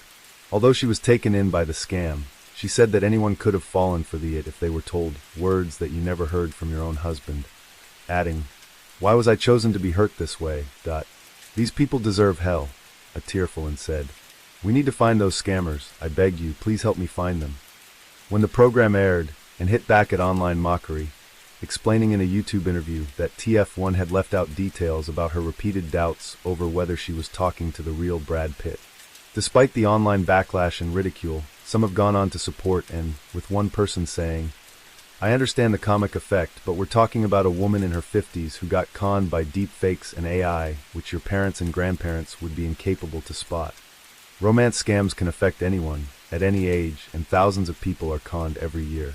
For many, the advent of AI will seemingly only worsen the situation, with talented artists capable of creating convincing images that appear genuine, coupled with plausible scams, meaning people are at risk of being fooled more easily. French newspaper Libération said, "Life today is paved with cyber traps, and AI progress will only worsen this scenario." Case 7. When serial killer, cannibal, and necrophile Jeffrey Dahmer was arrested for the murders of 16 young men in Wisconsin, and one in Ohio during the late 1980s and early 1990s, he made a confession to the many bizarre and horrific things he did to his victims. The culmination of his crimes would have been the creation of Jeffrey Dahmer's altar, a shrine to those he had murdered. On July 22, 1991, Jeffrey Dahmer, a 31-year-old unemployed Milwaukee chocolate factory worker, was arrested by police after a young black man reported having escaped his Oxford apartment where he had been handcuffed and threatened with rape and murder. When officers went to Dahmer's apartment, they found Polaroid pictures of dismembered bodies. Placed under arrest, Dahmer's apartment was searched and found to contain the remains from the many bodies of young men who had been murdered, dismembered, and portions of their bodies stored in his refrigerator. When this was opened by one policeman, there were the severed heads of 2 men sat on a shelf. In a 57-gallon drum located in the bedroom, 3 bodies were found dissolving in an acid solution, while in a metal stockpot contained the decomposed hands and penis of another victim. Along with the head in the refrigerator, 3 others were stored in the freezer, while another 7 more had been stripped of flesh, painted gray, and kept as trophies. During his interrogations, which began the day after his arrest, he waived his right to have an attorney present and gave detectives a candid confession of the many ghastly and bizarre crimes he had committed since his first murder in 1978.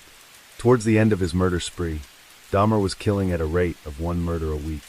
He claimed it was an incessant and never-ending desire to be with someone at whatever cost. Someone good-looking, really nice-looking. It just filled my thoughts all day long. When detectives asked why he kept so many of his victims' skulls, some of which had been painted, others bleached, Dahmer offered up a truly shocking explanation.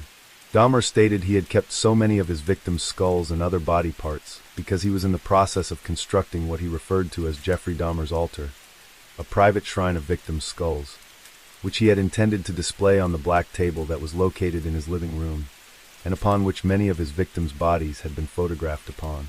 He also admitted to carrying out acts of necrophilia with the bodies, and to consuming portions of some victims.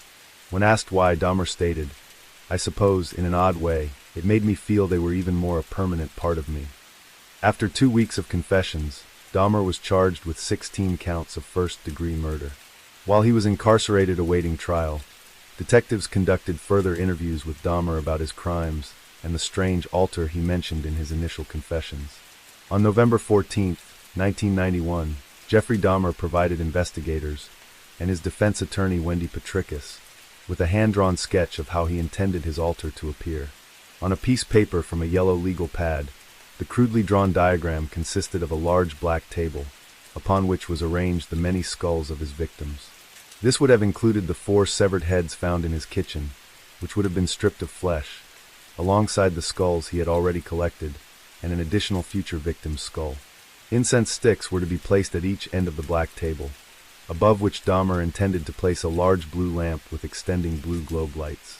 This display of skulls was to be adorned at each side with the fully articulated and painted skeletons of his victims, Ernest Miller and Oliver Lacey. The entire construction was to be placed before a window covered with a blue, opaque shower curtain, in front of which Dahmer intended to sit in a black plush leather chair. Above it all sat a wall plaque, with a drawn image that appeared to represent an animal skull of some type with horns protruding. He saved the entire bodies of these 2 on the end, Petrikis said, noting that Dahmer had a thing for hands. He'd saved the hands a lot of times and obviously the penis. She went on to describe how Dahmer had this lamp that had these globes that went over the top of each one of the skulls that he would have to kind of highlight it. And then he would just sit there in his chair, and it was his own little shrine to himself. According to the drawing, one of the skeletons was shown to be in the bathroom, where Dahmer would be removing the flesh from its bones. Towards the end of his killing spree, Dahmer was close to completing the fantasy of having his own altar.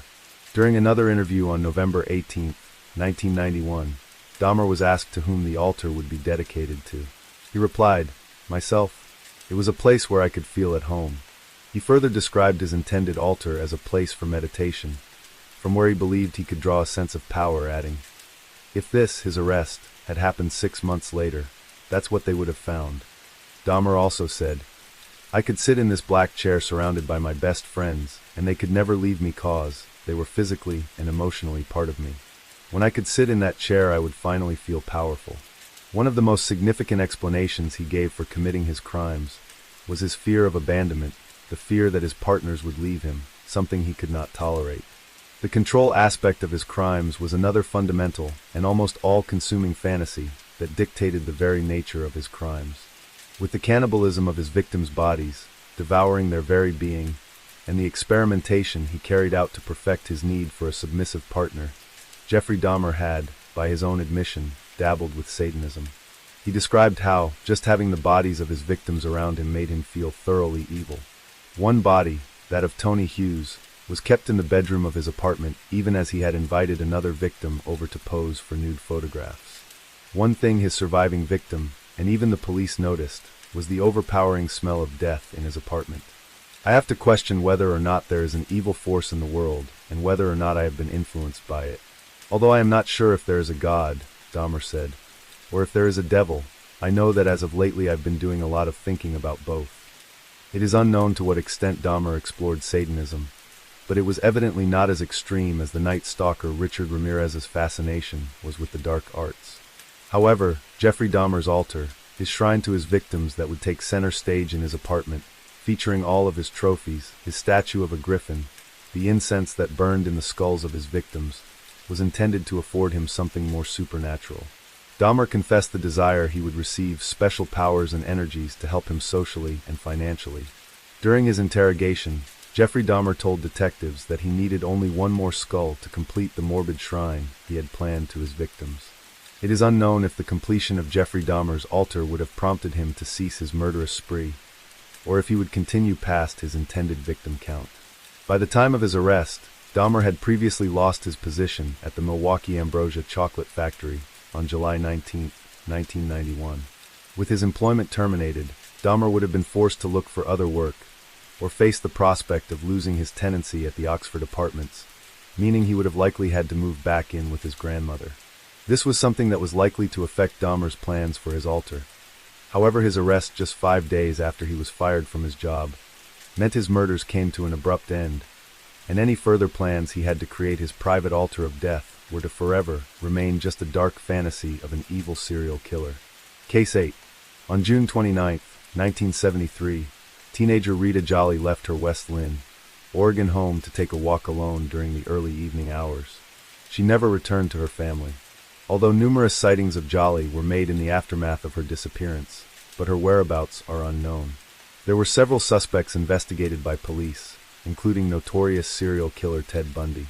On the evening of June 29, 1973, 17-year-old Rita Jolly decided to take a late-night walk at around 7:15 p.m., something that was normal, which she did often.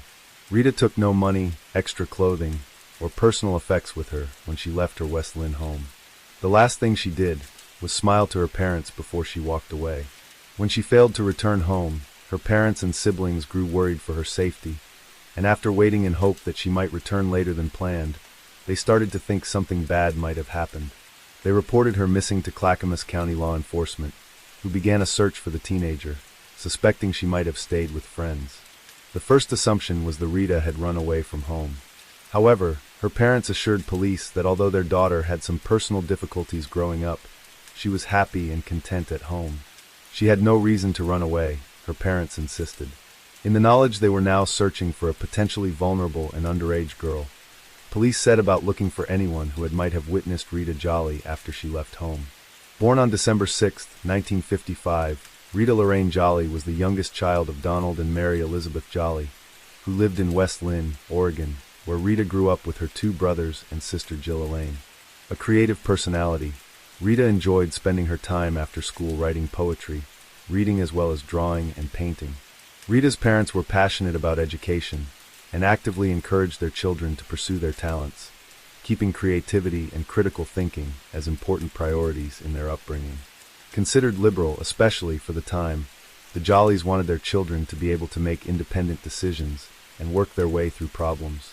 Having met at the University of Minnesota, Donald and Mary Elizabeth later opened up a law office together, with Donald pursuing a career as an attorney, worked closely with his wife, who was employed as his legal secretary. Growing up, Rita showed signs of being autistic, however her family never got a diagnosis or any support. Because of this, she struggled from a young age with various things, including regulating her emotions, and was considered a sensitive child.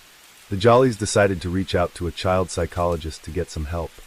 However, she continued to struggle at school, and was often bullied by other kids for being considered different. As a result, she found it difficult to make friends, suffered from peer pressure, and found herself trying to catch up to her classmates in lessons. Despite these setbacks and challenges, Rita showed an interest in nature and animals, and immersed herself in reading, writing poetry, and creating art.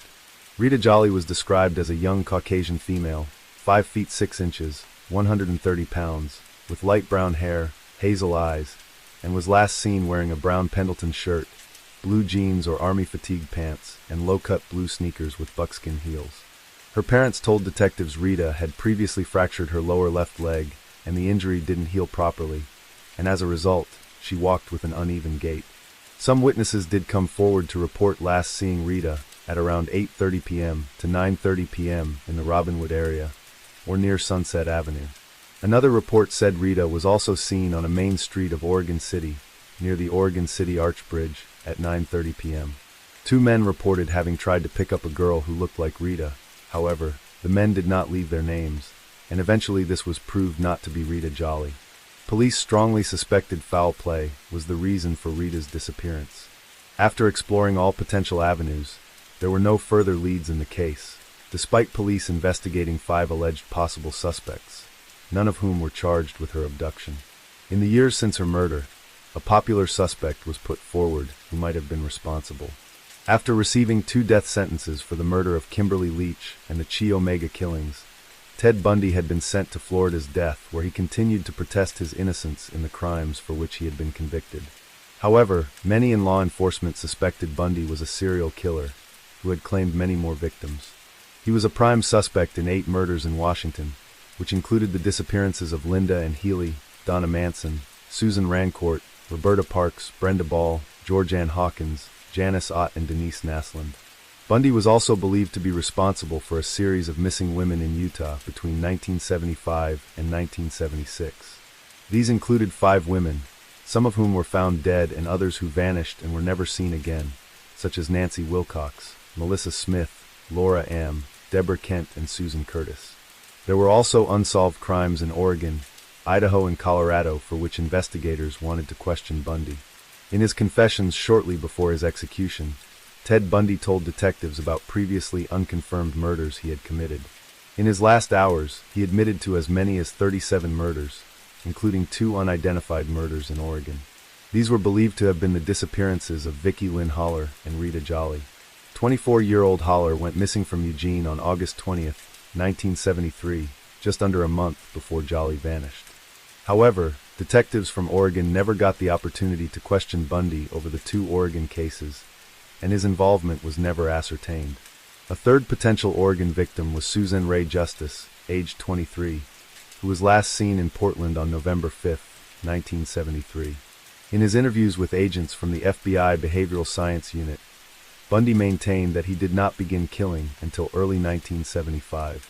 Before that, he stated that he made the progression from a peeping Tom to a stalker to attacking women and then running away, before he finally started to commit home invasions, such as the brutal attack against Karen Sparks, considered to be his first victim and one of the few to survive.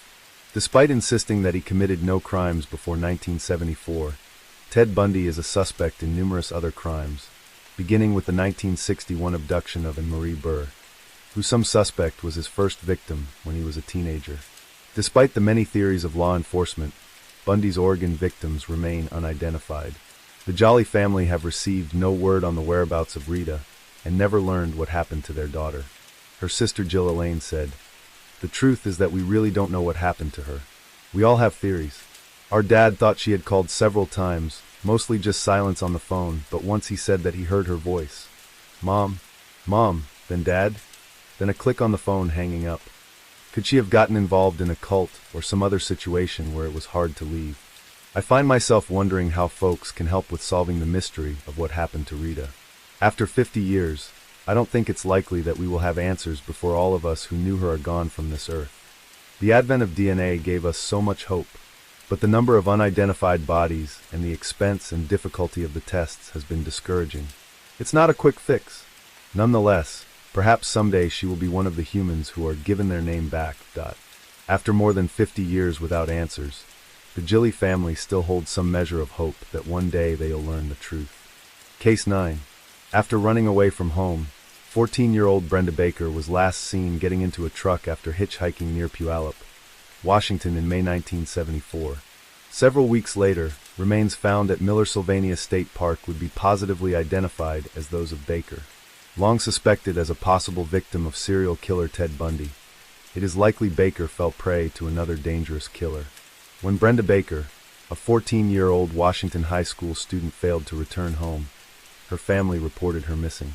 A rebellious teenager, Baker had run away from home in the weeks before her disappearance, when she left her Maple Valley home a second time, on May 25, 1974. As a runaway, Baker was not considered to be in immediate danger. Her father, Benjamin Baker, could do little but wait for his daughter to return home. One friend told police that Brenda mentioned that she was going to thumb a ride to the U.S. Army base at Fort Lewis, Oregon, where she planned to meet a soldier. Police were able to trace her movements from her Seattle suburb home to Puyallup.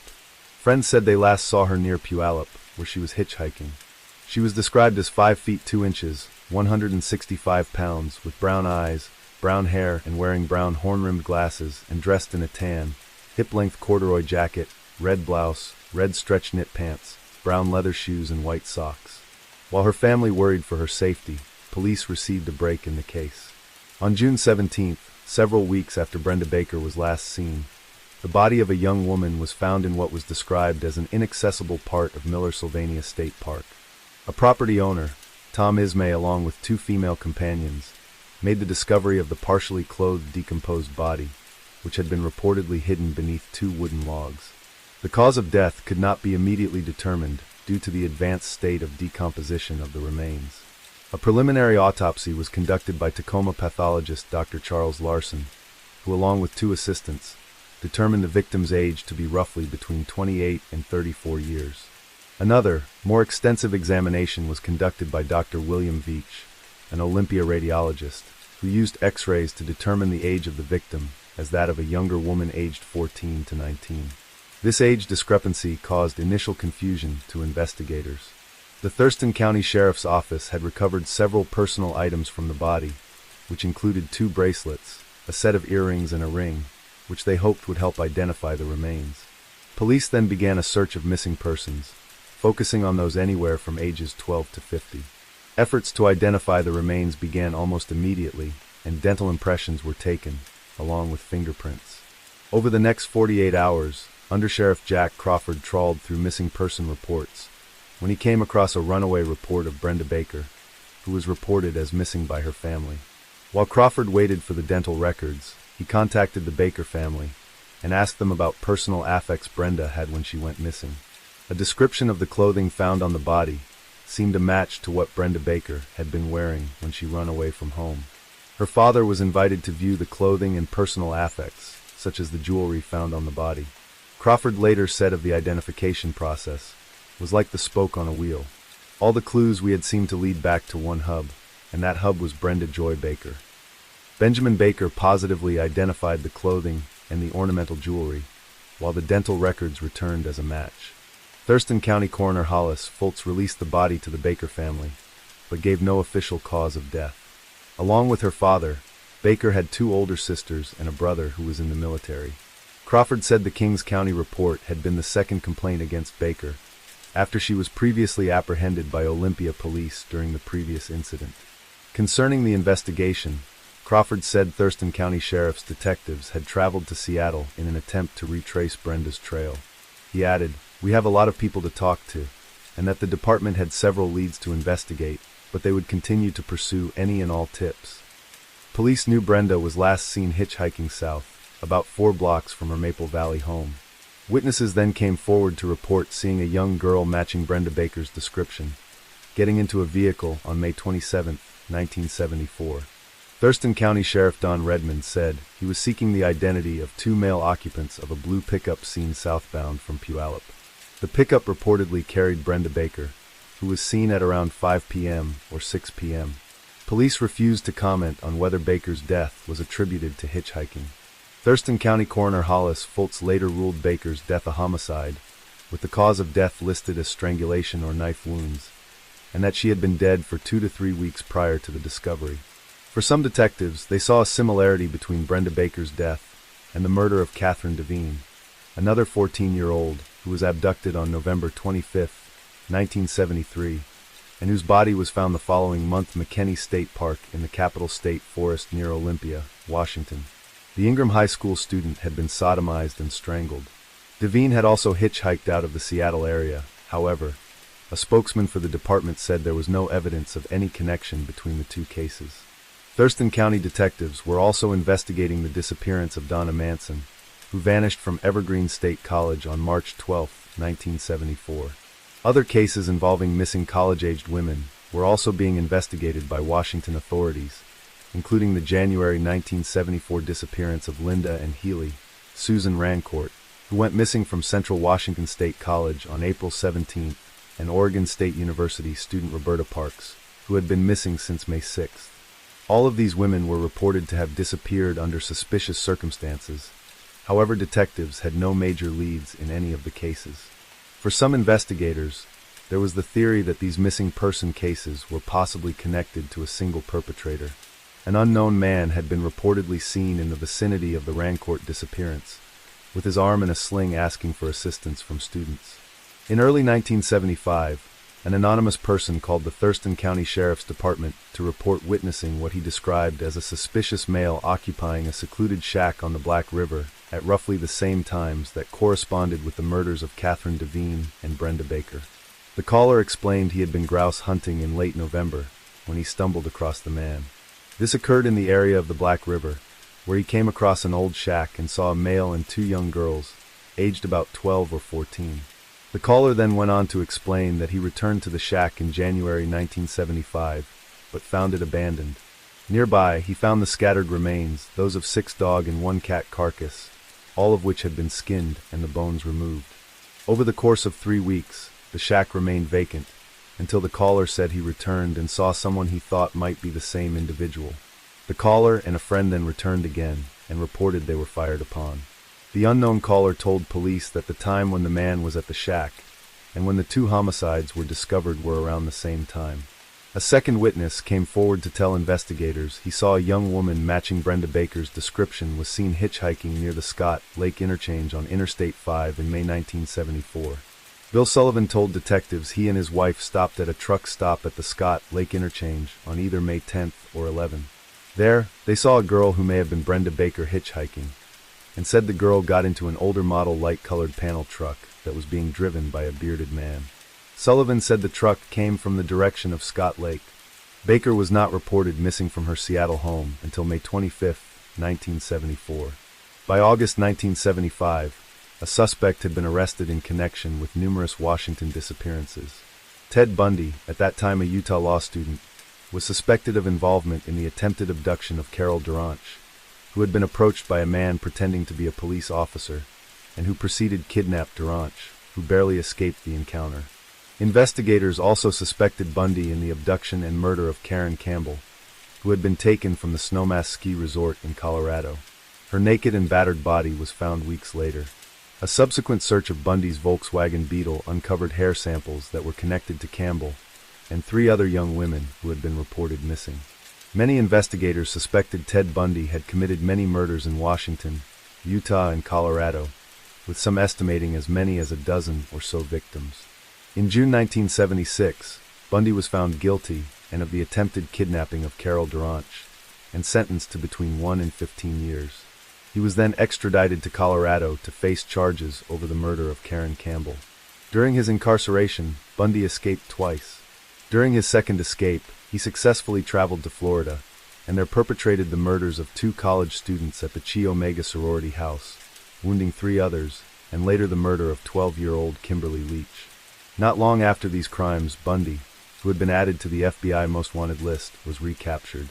Charged with these 3 murders, Bundy was found guilty and sentenced to death during 2 separate trials.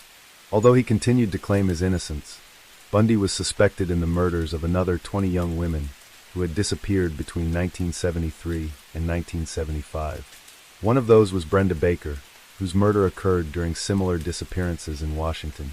During his death row confessions that took place shortly before his execution in January 1989, Ted Bundy was asked about his involvement in the murders of both Catherine Devine and Brenda Baker. Although he confessed to several unsolved murders, Bundy denied any knowledge of the 2 cases, refusing to admit his involvement. In 1986, Thurston County detectives interviewed a suspect in prison about his possible involvement in the murder of Catherine Devine. William Cosden, Jr., who was serving a 32-year-old sentence for the 1975 rape of Beverly Pearson, a Thurston County resident, denied having anything to do with Devine's death. Cosden, who was a 26-year-old Vietnam vet at the time of Devine's murder, had resided with his family on Lake Scott. He had been released from a mental institution in 1973, following the 1967 sexual assault and murder of a young woman in Maryland. Cosden had been deemed as no longer be a threat to society. Without any firm evidence of his involvement, Cosden could not be linked to the murder of Catherine Devine. On March 7, 2002, the Thurston County Sheriff's Office announced that they finally solved the murder of Kathy Devine. By using DNA collection from the original crime scene, investigators were able to determine that William Cosden, Jr. was the killer of Catherine Devine. His DNA was matched to a vaginal swab taken from Devine during her autopsy. Presented with the evidence, Cosden eventually admitted to having sex with the teenager, but denied her murder. At the time her case was solved, the murder of Catherine Devine was the oldest open murder case in the history of Washington state to have been solved through the use of DNA fingerprinting. For the family of Brenda Baker and the detectives who worked her case, Cosden's conviction for the Devine murder brought renewed hope that her killer would be caught. There were strong suspicions that Cosden had committed both the Devine and Baker murders. However, without evidence linking him to the crime, the case would remain cold. Baker's sister, Charlene, revealed that detectives who worked Brenda's case suspected Cosden was responsible, not Ted Bundy. But for the Baker family, there was little faith her murder would be solved, primarily because investigators had failed to take any DNA samples from the crime scene, and so have nothing to compare to a potential suspect. Although Ted Bundy is often considered a strong suspect in the murder of Brenda Baker, and the fact he had committed similar abductions and murder around the same time, for the family of Baker and Thurston County authorities, the prime suspect in the case is William Cosden Jr., who has himself denied any involvement. The murder of Brenda Baker remains officially unsolved. Case 10. On a summer day in July 1974, when many people visited Lake Sammamish State Park in Washington, two young women went missing after talking to a man with his arm in a sling. One of those women, Janice Ott, was seen accompanying the young man who called himself Ted. She was never seen again. Many years later, it was discovered she had fallen prey to serial killer Ted Bundy. On the morning of July 14, 1974, 23-year-old Janice Ott had spent a few hours washing her clothes at a laundromat and enjoyed a cup of coffee with a friend she met there. After these chores were done, Ott went home to her apartment at 75 Front Street in Issaquah and got ready to go enjoy the sunny weather at the beach. She put on a black bikini, cut-off shorts, and a white blouse tied at her midriff, then scribbled a short note to let her roommate know where she was going. "I'll be at Lake Sammamish soonin' myself. See ya," she wrote. Janice then hopped on her 10-speed yellow Tiger bike and made her way to the park.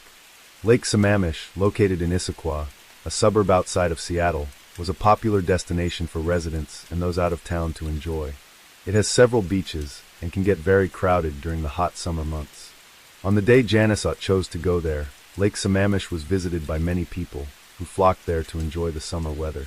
Most were either on the beach, walking their dogs, enjoying picnics, or sailing boats. That same day, an annual summer picnic was being hosted by the Rainier Beer Company, and it was reported there were as many as 40,000 people at Lamb Sam on that warm, summer's day. One of those at the park that day was a young dark-haired man with his arm in a sling, who was seen talking to many different women and girls. After arriving at the park, around 12:25 p.m., Janice Ott was seen by several people who later recalled the pretty young newlywed as she removed a towel from her bag, removing her blouse and shorts, and then applied a layer of cocoa butter to her skin. She was only there for 20 minutes when the dark-haired man with his left arm in a beige sling approached. He was, according to witnesses, dressed in a white shirt, tennis shorts, and tennis shoes. They had a brief exchange, and those closest could hear the young man asking Ott for assistance with putting a sailboat on his car. "It was just down the road at his parents' house," he explained. Janice invited the man to sit next to her so they could talk about it. Witnesses later told police how they overheard Janice telling the handsome stranger how she always had an interest in sailing, but had never learnt. She then asked the man, in a flirtatious way, if she could have a ride in the boat, and appeared to agree in helping the man if he would take her out on the water afterwards. Before they got up to go, Janice was heard telling the man that she had her bike with her, and she was worried about leaving it for fear it might get stolen. The man assured there was room for her bike in the trunk of his car, and Ott then told the man, "Okay, I'll help you." As the two started to walk away from Tibbetts Beach, one witness remembered Janice say, "Hi, I'm Jan," to which the man responded, "Hi, I'm Ted." It was the last time Janice Ott was seen alive again. Born on February 14, 1951, to Dr. Donald and Farrell Blackburn, Janice Ott had grown up in McMinnville, Oregon, with her sister Ilona Lynn. The Blackburn family were prosperous, with Donald Blackburn earning his doctorate degree from the University of Idaho, before working as a high school teacher and coach in Idaho. Janice's father then went on to work as a counselor and administrator in Washington State, specifically at the Spokane School No. 81. Alongside his teaching work, Dr. Blackburn and his father owned and operated a Pepsi-Cola bottling company in McMinnville, Oregon. Following in her father's footsteps, Janice graduated from Shadow Park High School with high honors and went on to earn her bachelor's in social work from Eastern Washington State University. Standing at only 5 feet 1 inch and weighing less than 100 pounds, Janice was a petite girl with long blonde hair and green eyes. She was known affectionately as Jan by family and friends, while her co-workers, the well-liked Janice, was called the Sunshine Girl because of her bright and bubbly personality. Working as a probation case worker with the King County Youth Service Center, she married Jim Ott in December 1973. With her husband in graduate school in California, Janice decided to move out of Seattle. This was, in part, because of an incident where her car was broken into, and she felt living in a smaller community might be safer. By 1974, she was living at 75 Front Street in Issaquah, and from there she decided to go to Lake Sammamish State Park on the fateful summer's day. After she was reported missing by her family, it was learned by police that Janice was one of 2 women who vanished from Lake Sammamish that day. 2 women who were seemingly taken by the same handsome stranger named Ted. With 2 women believed kidnapped in broad daylight, with hundreds of potential witnesses, police expected to gather plenty of witness statements from those who saw and heard Janice before she was taken. 3 people close to where was sunbathing saw the young man approach, and all described the same person. He was a young white male, attractive and personable, wearing a white tennis outfit and with his left arm in a beige sling. He reportedly spoke with an accent, possibly Canadian or British, and asked for help in unloading his sailboat from his car. Those who overheard the conversation said the man called himself Ted. From these witness statements, police put together a composite sketch of the suspected kidnapper, while detectives gathered as much information about Janice Ott's last moments with the stranger.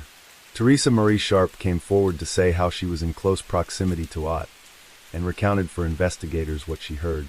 Sharp went on to give a detailed description about the exchange she observed between the 2 strangers and what exactly was said.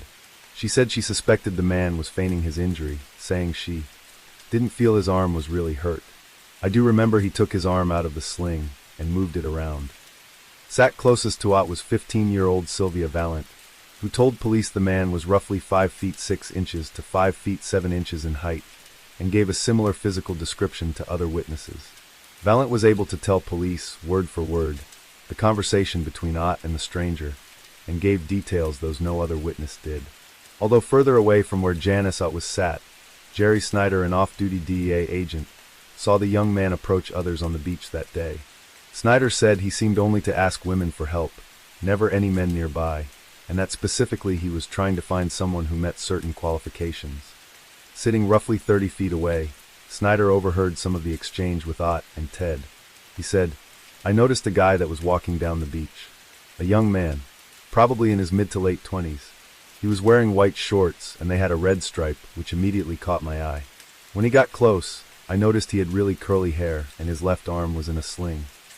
It piqued my interest because every time he approached a woman or a group of 2 or 3 women, he was getting turned down.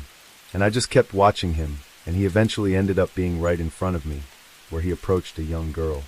She was a young and attractive blonde girl. And he asked her words to the effect of, 'I need some help. She's saying that she just got here.' So obviously, going through her mind is, 'I'd like to help you out, but I'm here to relax.' He kept on and on and on, and he talks her into whatever he talked her into. He said something about a catamaran, and ultimately she gets up reluctantly, because her head is down and she is like, 'I can't believe I'm doing this.' And then she started walking back past me. She had this frown on her face, like, 'I'm helping this guy when I should be enjoying myself on the beach.' In the end, the result is she's no longer with us because she was a nice person." Snyder and others watched as Janice Ott walked off with the stranger. These 3 witnesses observed Janice Ott from the moment she arrived on the beach and positioned herself between them until she walked away. Jerry Snyder was sat with his wife about 15 feet from where Valent was laying on the beach with her 2 friends. Teresa Sharp was with her family about 10 feet from Valent, and all were situated on the beach about 200 yards directly in front of the east restroom. For other young women came forward to report to police how they too had been approached by the man with his arm in a sling, who asked for their help. One of those, 22-year-old Janice Graham, said she was approached by the man at the bandstand area at around 12:15 p.m., and after he said hello and introduced himself as Ted, the man asked her help in loading a sailboat onto the top of his car. Although she initially agreed, Graham quickly realized there was no sailboat when they reached his vehicle, a tan-colored Volkswagen Beetle. She told the man she would be unable to help as she was meant to meet her parents and husband shortly. The man replied, "Oh, that's okay. I should have told you that it wasn't in the parking lot." He then walked Janice Graham back to the bandstand area, apologizing one last time before walking away to his right. Graham told police the stranger, who called himself Ted, was wearing a beige sling, and during the journey to his car, rubbed his injured arm 3 times, claiming it was from a racquetball injury. Other women reported encounters with the same man hours later. Only Graham accompanied the man to his vehicle, the others declined. Immediately after he parted ways with her, the man came across Janice Ott, who accepted his request for help, and seemingly accepted his excuse that his sailboat was elsewhere, causing her to accompany him away from Issaquah. Some 4 hours after Janice went missing, another young woman, 19-year-old Denise Naslund, also disappeared. With the description of the suspect, police printed the composite sketch in regional newspapers and broadcast the incident on local television. Tips soon started to come in from the public. One name cropped up on as many as 4 different reports, that of Ted Bundy. At the time, Bundy was a law student with no criminal record.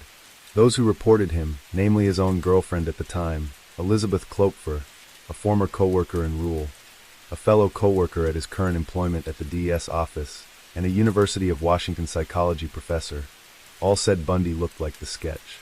Similarly, Bundy owned a Volkswagen Beetle, the vehicle the suspect was reported to own, and which was observed by Janice Graham. However, as detectives were receiving as many as 200 tips per day, they decided to rule out Bundy, a clean-cut law student, as a possible kidnapping and murder suspect. The disappearances of Janice Ott and Denise Naslund were among 8 cases of missing women in Washington state, starting in January 1974. The other women, Linda and Healy, Donna Manson, Susan Rancourt, Roberta Parks, Brenda Ball, and Georgianne Hawkins, were all college-aged women, pretty, and with their hair parted in the middle. These similarities between the missing young women were not lost on some investigators. Many detectives suspected the same perpetrator might be responsible for most, if not all, of the disappearances. But with few leads and hundreds, even thousands of tips to follow up on, detectives hoped some, if not all, of the missing women would reappear alive and well. These hopes were dashed on September 6th, when a pair of grouse hunters stumbled across the skeletal remains scattered amongst a grassy patch in a wooded area near Issaquah, roughly 17 miles east of Seattle and 2 miles from Lake Sammamish. The area was immediately sealed off, and King County Police conducted a 3-day search of the area. Searchers came across 2 skulls, as well as some other bones, teeth, and tufts of reddish blonde and dark brown hair.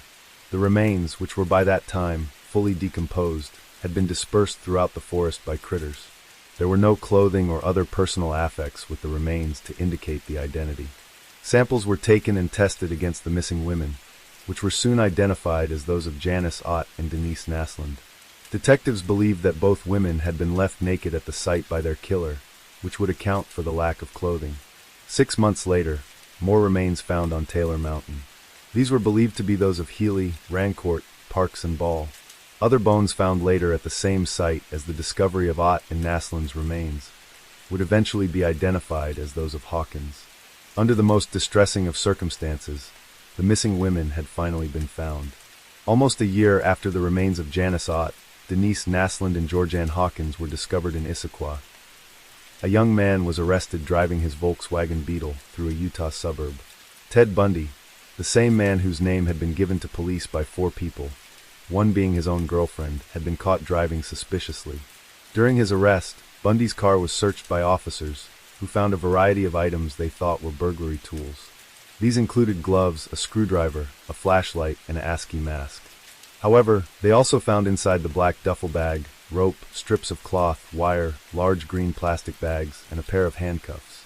After his arrest, Bundy was identified by Carol Duranch as the man responsible for her attempted abduction in November 1974. While police built a case against Bundy, he was released on bail and then sold his Volkswagen Bug to a teenaged boy. It was soon seized by police, who conducted a thorough forensic search of the vehicle. Inside they found evidence that tied Ted Bundy to other cases of missing women in both Washington and Utah. Hair samples were collected that matched 4 different missing women, one of which was Karen Campbell, who vanished from Snowmass in Colorado in January 1975 and was later found bludgeoned to death a month later. In June 1976, Bundy was found guilty of the attempted kidnapping of Carol Duranch and sentenced to between 1 and 15 years.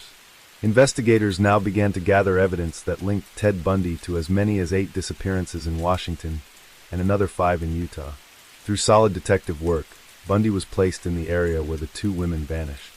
Investigators were aware that Bundy had been in the area the weekend before the Lake Sammamish disappearances, that were eventually able to place him in Issaquah at the time of Janice Ott's kidnapping, by matching up his credit card receipts to where he filled up at a local gas station located at the northwest corner of the intersection of Front Street and Sunset Way. It was speculated that before the abductions, Ted Bundy visited the Issaquah Press, where he purchased a newspaper. After his arrest and conviction, the bookkeeper insisted it was to Bundy she had sold a copy of the newspaper. The Issaquah Press was located only 2 doors down from where Janice was living at the time. On July 7th, Ted Bundy told his girlfriend he had been invited to a water skiing party at Lake Sammamish State Park. This was false, however, as Bundy was seen at Lake Sammamish by several people who knew him from Republican Party functions. He was reportedly seen walking along the beach alone. When these acquaintances saw him, they asked what he was doing. Bundy replied that he was just walking around. When they invited him skiing, he declined, saying he had no shorts. 4 days later, Bundy called in sick to work at the DS office, telling his supervisor Neil Miller that he had a cold. On the morning of Sunday, July 14, 1974, Bundy unexpectedly arrived at his girlfriend Liz Klopfer's house and asked what his plans were for that day. She recalled he seemed particularly interested in where she was going. She told him about a small park she intended on going and hoped he would join her there, but he never did. This was the same day Janice went missing from Lake Sammamish. Instead, Ted Bundy made his way to Lake Sammamish, where thousands of other people were already arriving. He turned up wearing a white tennis outfit and with his arm placed inside a beige sling. After parking his Volkswagen in the parking lot, he made his way to the crowded beach. It was then that he came upon Janice Ott, as she lay in her black bikini soaking up the sun on Lake Sammamish's Tibbetts Beach. By the time he returned to work at the DS office on July 22nd, the composite sketch of the Lake Sammamish suspect, who called himself Ted, had been released by the Seattle Times. Bundy would take a great amount of banter from the other workers at the office, who all commented how much the composite of Ted resembled Bundy. They joked, "Gee Ted, you sure look a lot like that guy, and you own a Volkswagen." One of those DES employees reported Bundy to police as a potential suspect in the Lake Sammamish disappearances, while his girlfriend Liz was growing increasingly worried about what her boyfriend might be capable of. While police in Washington and Utah sought Bundy for questioning, other jurisdictions such as Oregon and Idaho also wanted to talk to him about missing person cases in their states. By the time of his conviction in Florida, Bundy was a suspect in the disappearance or deaths of as many as 36 women and young girls. During his imprisonment, Bundy planned an escape that lasts several days. After his recapture, he made a further successful attempt that saw him make his way to Florida, where he committed more murders. During his attack on the Chi Omega sorority house, Bundy killed 2 women and injured another 2, while a third was attacked several houses away. In February 1978, he was captured after committing his last murder, that of 12-year-old Kimberly Leach. For these crimes, Bundy would be sentenced to death twice during 2 separate trials. With Ted Bundy on death row, he became the focus of interviewers and behavioral experts who wished to understand the psychology and pathology behind his crimes. Not long after he was incarcerated, Bundy agreed to a series of interviews to discuss the murders, for which he continued to deny involvement. While on death row in March 1980, Ted Bundy, suspected by many law enforcement investigators of being a serial killer, agreed a series of interviews conducted by journalists Stephen Michaud and Hugh Ainsworth. As part of the interview process, Bundy agreed to talk about the crimes in the third-person perspective. This gave him a chance to discuss his crimes, while not directly implicating himself in anything that might result in additional murder charges. During one of the interviews that spanned several days over the space of a few months, he was asked directly about the Lake Sammamish abductions of Janice Ott and Denise Naslund. He put forward the theory that one of the women would probably have watched the other die. This would have meant that after Bundy abducted Janice Ott, he kept her alive for the next 4 hours, until his later kidnapping of Denise Naslund. He then killed one, while making the other watch before her own death. For Bundy, it was possibly the first he had orchestrated the kidnapping and murder of 2 women on the same day. It was a distinct and drastic divergence of his usual MO, as was his approaching potential victims during the day, when there were so many witnesses present that could identify him and his Volkswagen. It is possible that by this stage in his murder spree, Bundy thought himself almost impervious to the police investigation. After all, he had committed, up to that point, as many as 6 murders without getting caught. The only other time he attempted to take 2 women during the same day was when his aborted attack on Carol Duranch caused him to seek out another victim later the evening. Bundy would later speculate further during his discussions with FBI Special Agent Bill Hagmaier and seemed to confirm what he had told Michaud and Ainsworth, namely that either Janice Ott and Denise Naslund had watched the other die. He then went on to say how after he had killed Ott and Naslund, he dumped their bodies along the side of a service road near Issaquah. What he never explained, however, was the exact location he held them, or where the murders occurred. Police theorized Bundy had likely bound Janice Ott after his abduction, and possibly raped her during the 4-hour period between her kidnapping and his return to Lake Sammamish, where he lured away Denise Naslund. If he did leave Ott alive somewhere, it would have likely been a secluded spot, where she was unlikely to be discovered.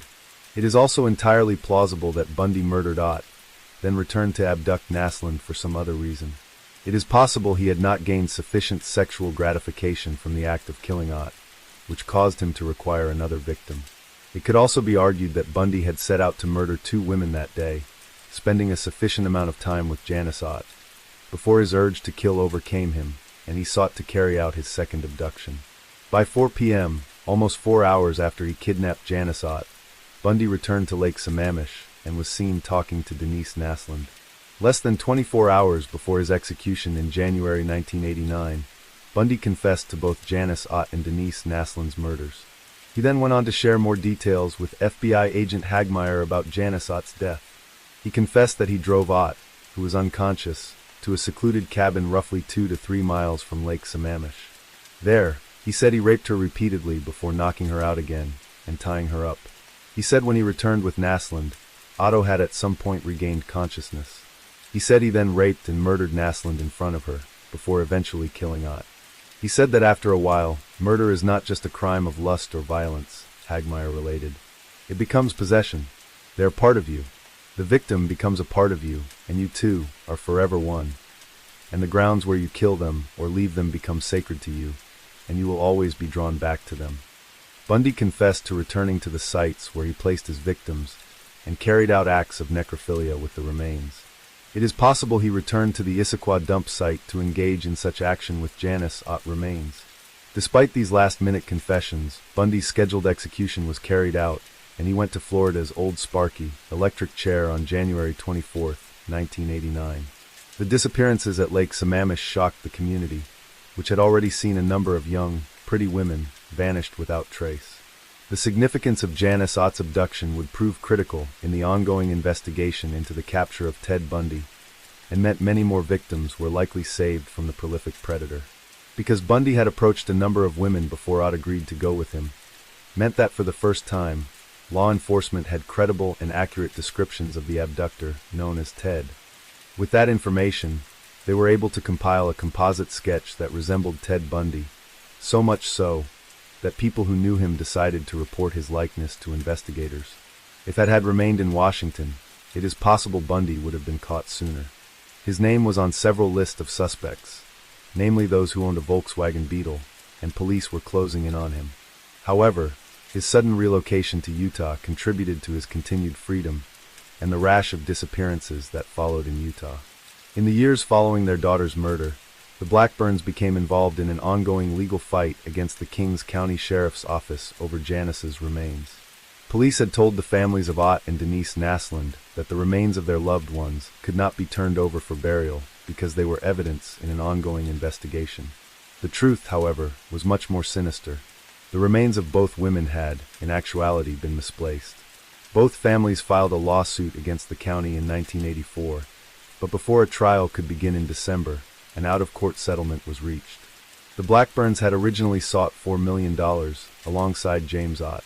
As part of the settlement, they received significantly less, around $112,500, the same that was offered to Denise Naslund's parents.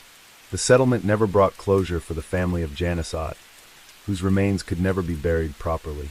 They could, however, take comfort in the knowledge that her killer had faced justice for his crimes. Case 11. On July 1, 1975, Shelley Robertson failed to show up at her family-run business in Colorado. She was last seen that same day, in the company of an unknown man. As the week went by, with no word of her whereabouts, her family feared the worst. On August 23, 1975, her remains were found. Detectives who worked the case had a prime suspect, serial killer Ted Bundy. Using their flashlights, Two students from the Colorado School of Mines peered into the narrow tunnel that was enveloped in darkness.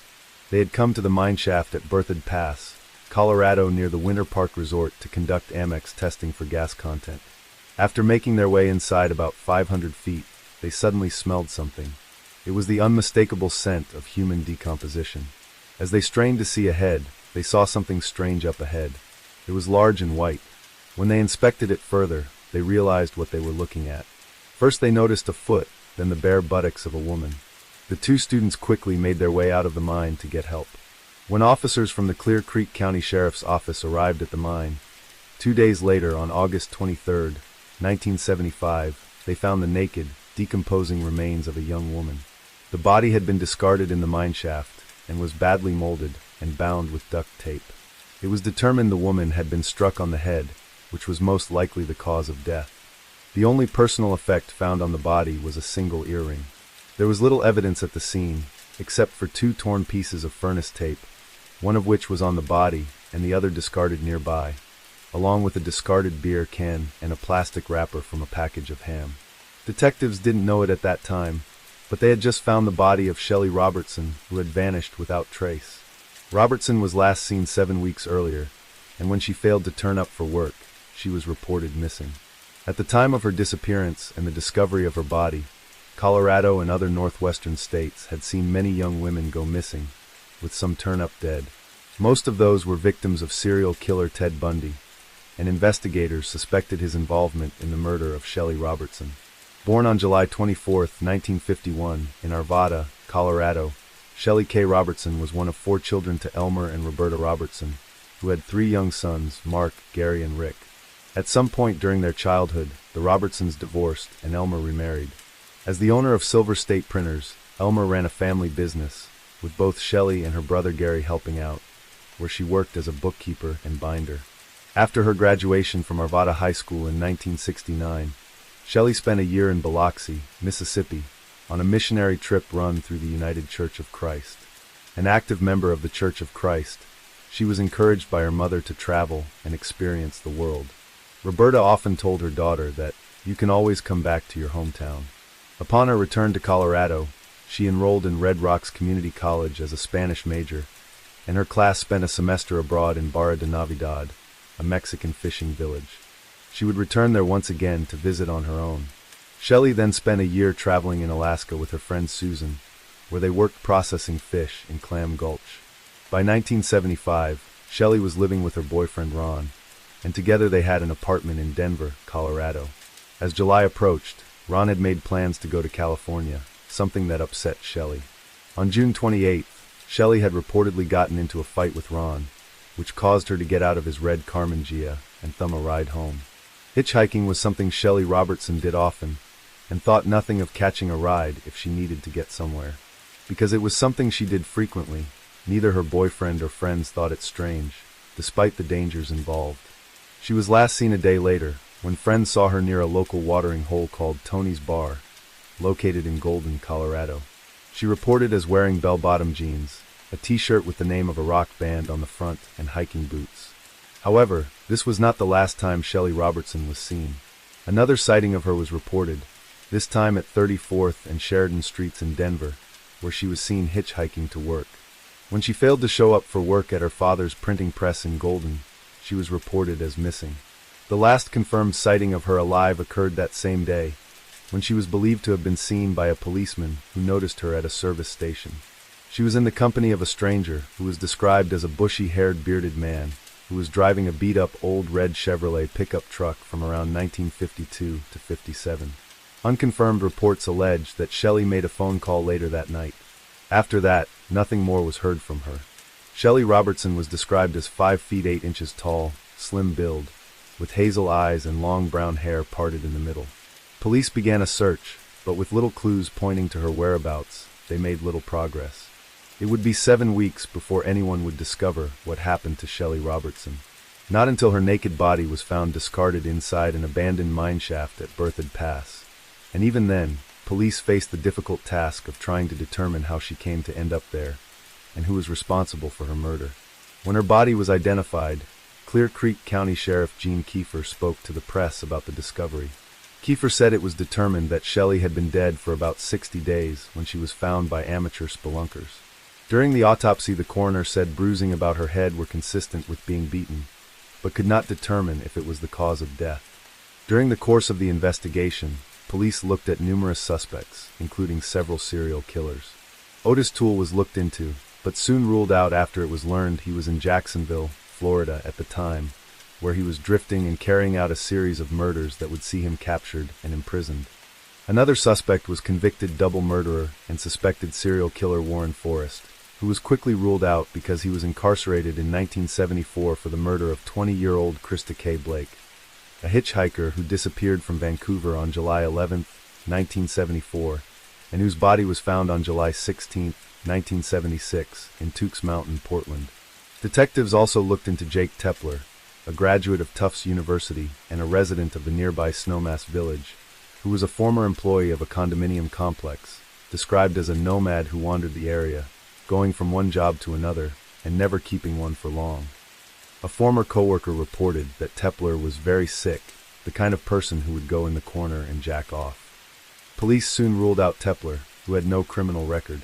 Others ruled out of the investigation included a man in Shelley's transactional analysis group that claimed, oddly enough, that he was alive during the Civil War, a quiet friend of hers that, coincidentally, drove a Volkswagen Beetle, and a man described as a chronic sex offender that lived nearby.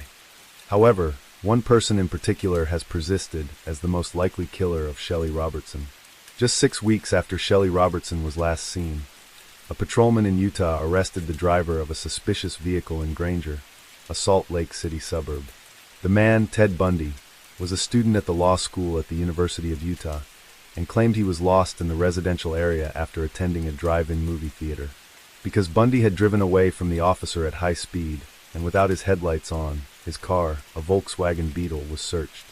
The police found the front passenger seat had been removed and placed on the rear seats, while a search of the trunk uncovered a variety of items that caused the officers some alarm. Inside a black duffel bag, they found a flashlight, crowbar, ski mask, a pair of gloves, a pantyhose mask, rope, a pair of handcuffs, wire, a screwdriver, an ice pick, strips of cloth, and large green plastic bags.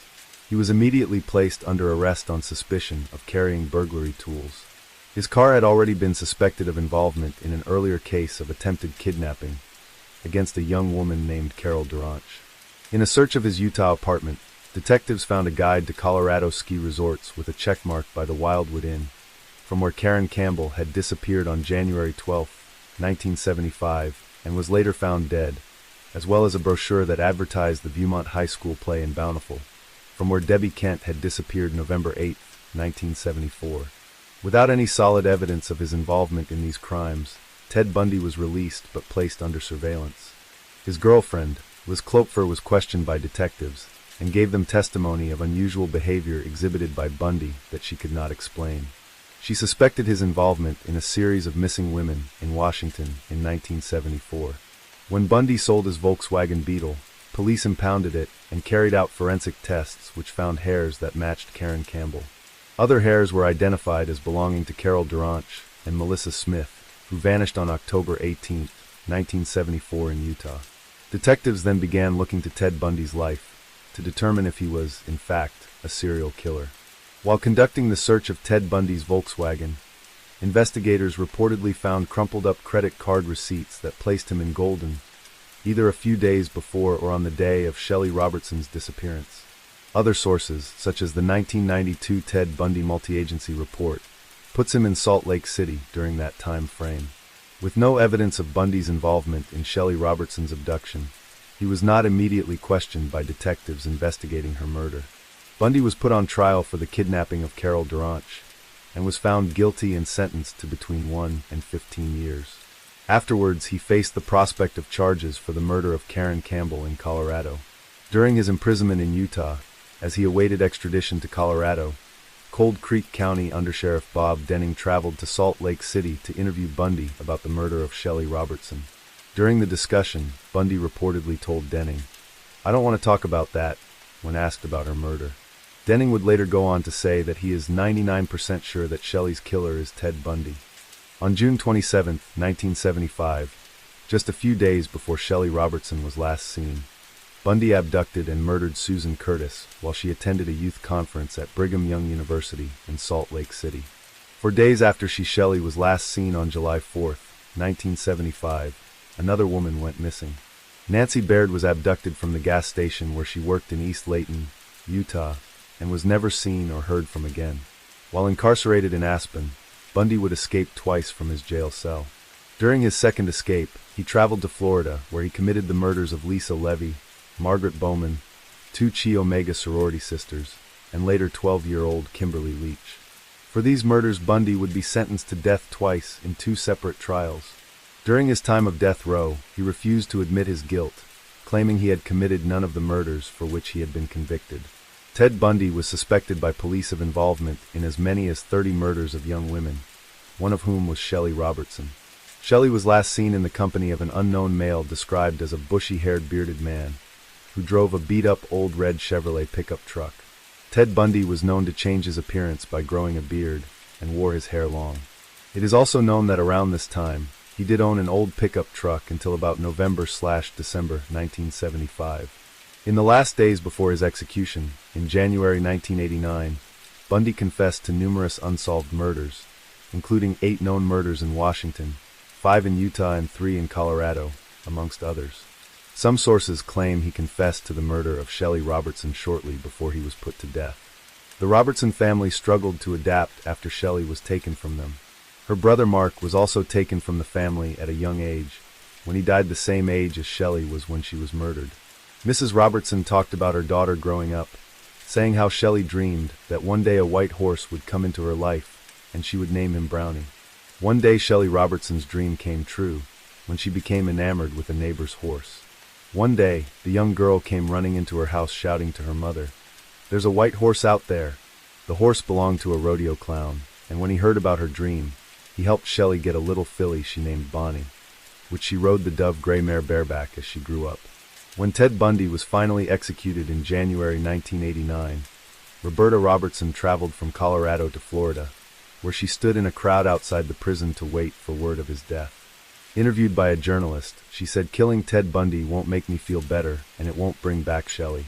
A lot of people seem to want it out of a vengeance, but it gives people a false sense of security, and it's terribly expensive." On March 5, 2013, a Facebook account named Missing Parents appeared, created by 2 siblings, Chow Hoi-ying and Chow Hoi-lung, in an attempt to find their missing parents. According to the provided information, the missing father was Chow Wing-ki, who was last seen wearing a dark blue suit, a long-sleeved shirt, and jeans, carrying a crossbody bag. The mother, Tsuyu Yet-yi, was wearing a light-colored sweater and jeans, also carrying a crossbody bag. Both had been missing since March 2nd, after informing their children that they were going on a trip to the mainland. After several days of being unable to contact their parents, Chow Hoi-ying grew uneasy and decided to post about their disappearance on social media. In contrast to his brother's concern, Chow Hoi-lung remained quite calm when discussing their parents' disappearance.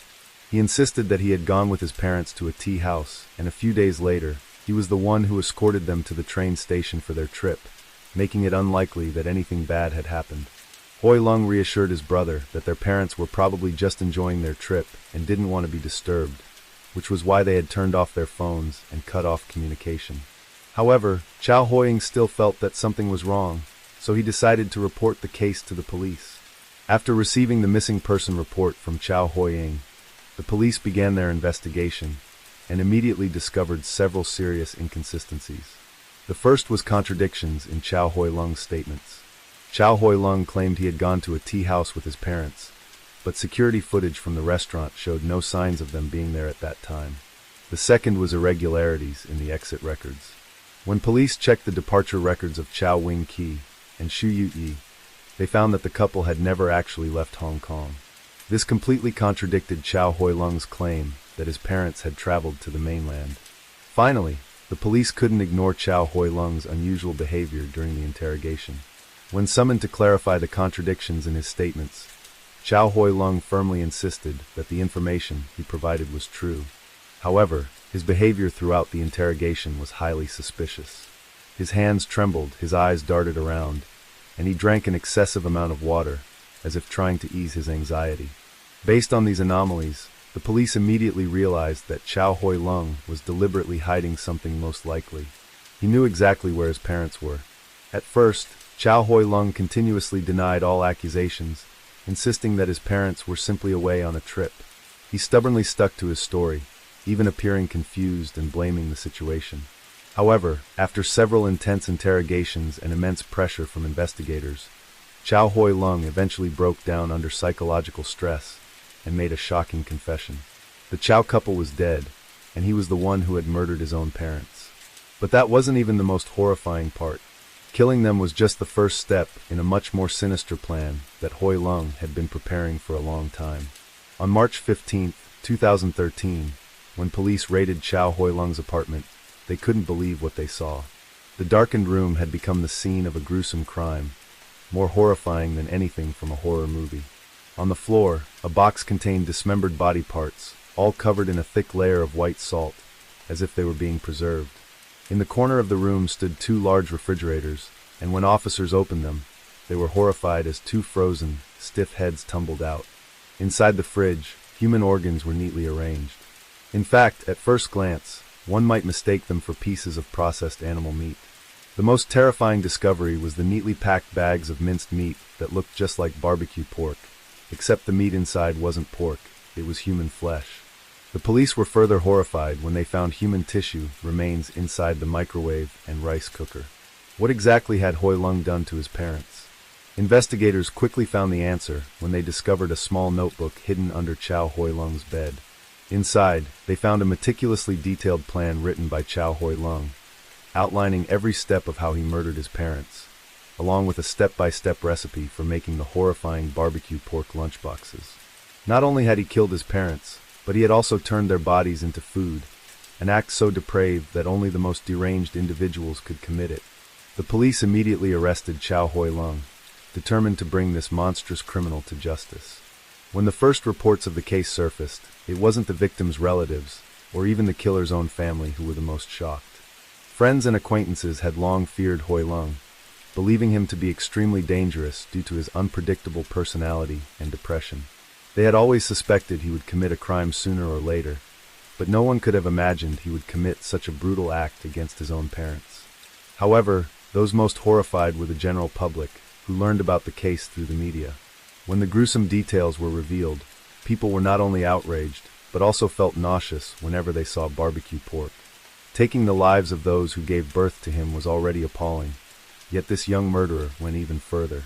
He desecrated their bodies and turned them into food for himself. Just when people thought this was the peak of his cruelty, another shocking revelation from the killer once again sent shockwaves through the public. It turned out that Chow Hoi Lung hadn't carried out this plan alone. On the contrary, the crime had been meticulously planned with the strong support of a close friend, Se Chun Kei, a key figure in the case. Killing his parents, and even turning them into food just because of something his best friend said? Can you believe it?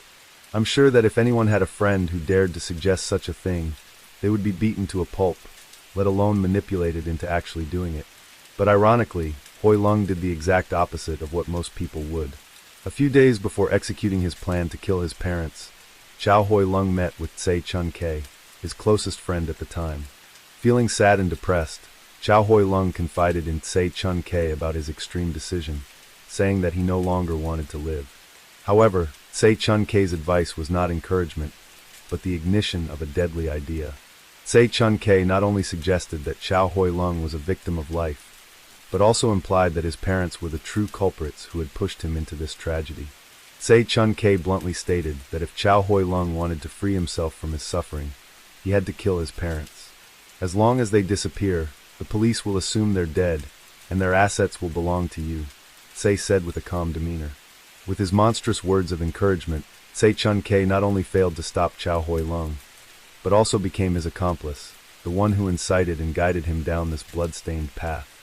The anxiety over his mounting debts, combined with the encouragement from his best friend, led Chow Hoi Lung into a foggy state of greed and fear. Se Chun Kei's suggestions were like fuel to the fire, prompting Chow Hoi Lung to start planning his parents' murder without leaving a trace. Over the next 3 months, the two secretly devised a detailed plan to kill Chow's parents as silently as possible. The two deranged young men purchased knives, a refrigerator, a microwave, and a rice cooker, waiting for the right moment to strike. Before committing the crime, they chose Tse Chun Kei's apartment in Haixing Building, Tai Kok Sui, as the location. On March 1, 2013, after Chow Hoi Lung and Tse Chun Kei had prepared everything, Chow called his parents, telling them he had bought an apartment at Haixing Building, when in reality, it was Tse Chun Kei's home, and invited them over to see it. At 11:40 a.m., his parents arrived at Haixing Building and then entered an apartment on the third floor, as Chow Hoi Lung had arranged. Su Yi stepped inside first, but before she could even look at her son's new home, someone suddenly jumped out from behind the door and slashed her neck with a knife. Before she could even scream, the attacker struck her again in the stomach and back.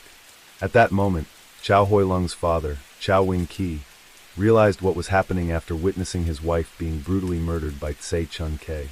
But he never expected that his own son, Chow Hoi Lung, would suddenly appear before him, wielding a knife, ready to kill him.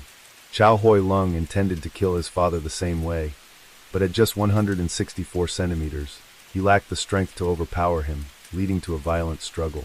After finishing off Su Yi, Tse Chun Kei quickly joined in to assist Chow Hoi Lung. With Tse Chun Kei restraining him, Chow Wing-ki was forced to the ground, before being stabbed in the neck and back. Working together, the two killed Chow Hoi Lung's parents in less than 20 minutes. However, even after murdering his own parents, Chow Hoi Lung was not satisfied. He went on to commit an act far more monstrous and revolting. With Tse Chun Kei's assistance, Chow decided not to leave the bodies intact. Instead, he planned to dismember them and turn them into barbecue pork. The two purchased 3 plastic containers, 7 knives, a hacksaw, and 6 large bags of salt, the perfect tools for their special menu. They used a microwave to heat body parts, soaked them in salt to prevent decomposition, and stored them in the refrigerator. At that point, the fridge was filled with horrifying barbecue pork lunchboxes. The police were utterly shocked by the brutal methods of Chow Hoi Lung. He had turned his own parents into grotesque dishes. The level of cruelty and depravity displayed by the killer far exceeded anything they had ever encountered in their careers. Truly, they had never faced a case as bizarre and haunting as this, where humanity had been completely erased, replaced by the boundless brutality of a man devoid of conscience. What exactly was the reason or conflict that led 29-year-old Chow Hoi Lung to such rebellion? When asked by the police why he killed his parents, Chow Hoi Lung suddenly burst into laughter. "You've all been fooled by them. Parents who won't even give their own son money. Can they really be considered good parents?" Based on his testimony and evidence provided by those involved, the police began to understand why Chow Hoi Lung harbored such resentment toward his parents. First, although Chow Hoi Lung was the youngest son and loved by his family, he had always felt inferior due to his short stature, growing up to be only 1.64 meters tall. His height issue had long been a source of frustration that Chow Hoi Lung couldn't overcome.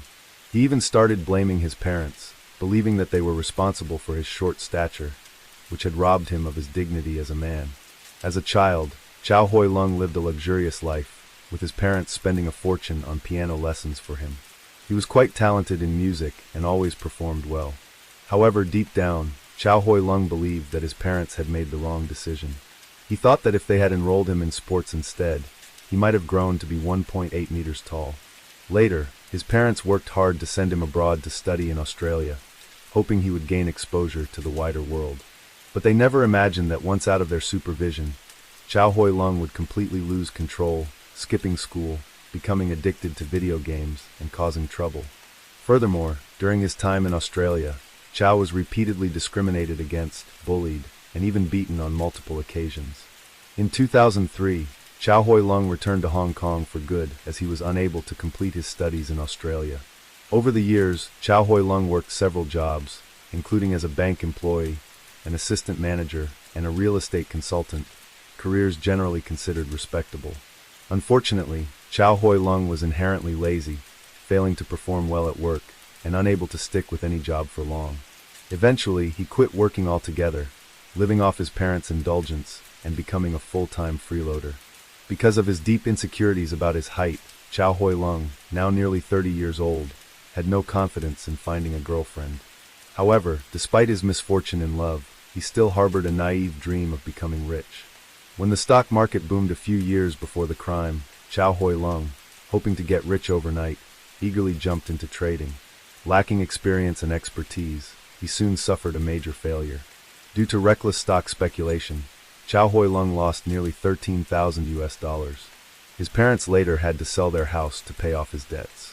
Considering that both Chow Hoi Ying and Chow Hoi Lung were already adults and of marriageable age, their parents carefully decided to use the money from selling the house to pay off debts and split the remaining amount between the two brothers, giving each around $50,000. However, despite being scammed, Chow Hoi Lung remained obsessed with stock trading and continued dreaming of getting rich. By 2013, he had lost more money and was deeply in debt again. He once again turned to his parents, demanding that they help him pay off his debts. He even urged his father to sell more of their properties. Chow Hoi Lung's incompetence greatly disappointed his parents. They firmly refused and insisted that he go out and find a job to repay his debts. After years of relying on his parents, he had lost the motivation to strive for success, making it difficult for him to step out of his comfort zone. His parents' refusal enraged Chow Hoi Lung, gradually fueling his resentment toward them. His hatred grew so intense that he even expressed his desire to kill his parents to his own cousin. Chow Hoi Lung stated that he had thought about traveling and murdering someone. He planned to end his own life before turning 30. However, after meeting someone named Ak, Chow changed his mind and decided he wanted to kill others instead. Chow no longer wanted to live because he disagreed with his parents, who had placed too many expectations on him, expectations he felt incapable of fulfilling. He also despised his older brother, who often beat him whenever their father scolded him. On August 4, 2014, the court held its first trial session with an initial panel of 7 jurors, which was later reduced to 6 during the first week of testimony. Shortly after, another juror requested to be excused due to psychological distress. Before the jury, Chow Hoi Lung claimed that his father was an arrogant man who had abandoned him, leaving him with no peace of mind. Meanwhile, his mother always appeared sorrowful because he had contributed nothing to the family. "If they die, I can be reborn," Chow Hoi Lung stated. On August 13, 2014, Deputy Judge Michael Stewart Moore announced that the trial would restart with a new 9-member jury. The proceedings resumed in February 2015. Throughout the trial, Chow Hoi Lung's defense attorney argued for a reduced sentence based on mental instability. However, the prosecution emphasized Chow Hoi Lung's meticulous planning and multiple confessions. On March 9, 2015, Chow Hoi Lung's defense lawyer, Nicholas Adams, summoned psychiatrist Chung Ka-Fai to testify. Dr. Chung diagnosed Chow Hoi Lung with bipolar disorder and obsessive-compulsive disorder. Dr. Chung stated that Chow Hoi Lung had repeatedly contemplated suicide after dropping out of university, being rejected by women, and experiencing unemployment. Louis Sing Hung, a consultant from the Su Lam Psychiatric Center, conducted IQ tests on both Chow Hoi Lung and Si Chung Koo. Chow Hoi Lung's IQ was found to be 126 higher than average, whereas Say's IQ was only 84. For reference, a typical IQ score falls between 85 and 115. Expert Louis Sing Hung argued that since Chow Hoi Lung had a higher IQ than Say, he may have manipulated and coerced Say into committing murder. On March 22, 2015, the trial for Chow Hoi Lung's parasite case concluded. Chow Hoi Lung was sentenced to life imprisonment for premeditated murder, while Say Chung Koo received a 1-year sentence for desecrating a corpse. As a young man with an IQ of 126, a privileged education, and the opportunity to study abroad, Chow Hoi Lung had a much better starting point than most people. However, due to his short stature and innate laziness, he lost the positive attitude he needed in life, ultimately making the grave mistake of murdering his parents. While Chow Hoi Lung's psychological imbalance and moral corruption were the primary causes of this tragedy, one could argue that his parents' overindulgence was also a contributing factor. The case of Chow Hoi Lung was not just a shocking crime. It posed a profound question about human nature and the extreme lengths to which cruelty can extend. Was his coldness and apathy merely a result of extreme circumstances, or was it an inherent trait that anyone could fall into when they lost control? The chilling case of Chow Hoi Lung, who murdered and cooked his own parents, became an inspiration for several films and TV productions. This horrifying story was reenacted in the 2-episode television drama Stained, which aired in 2017. The series, produced by Fox Networks Group Asia and directed by Patrick Kong, meticulously recreated the case with intense suspense.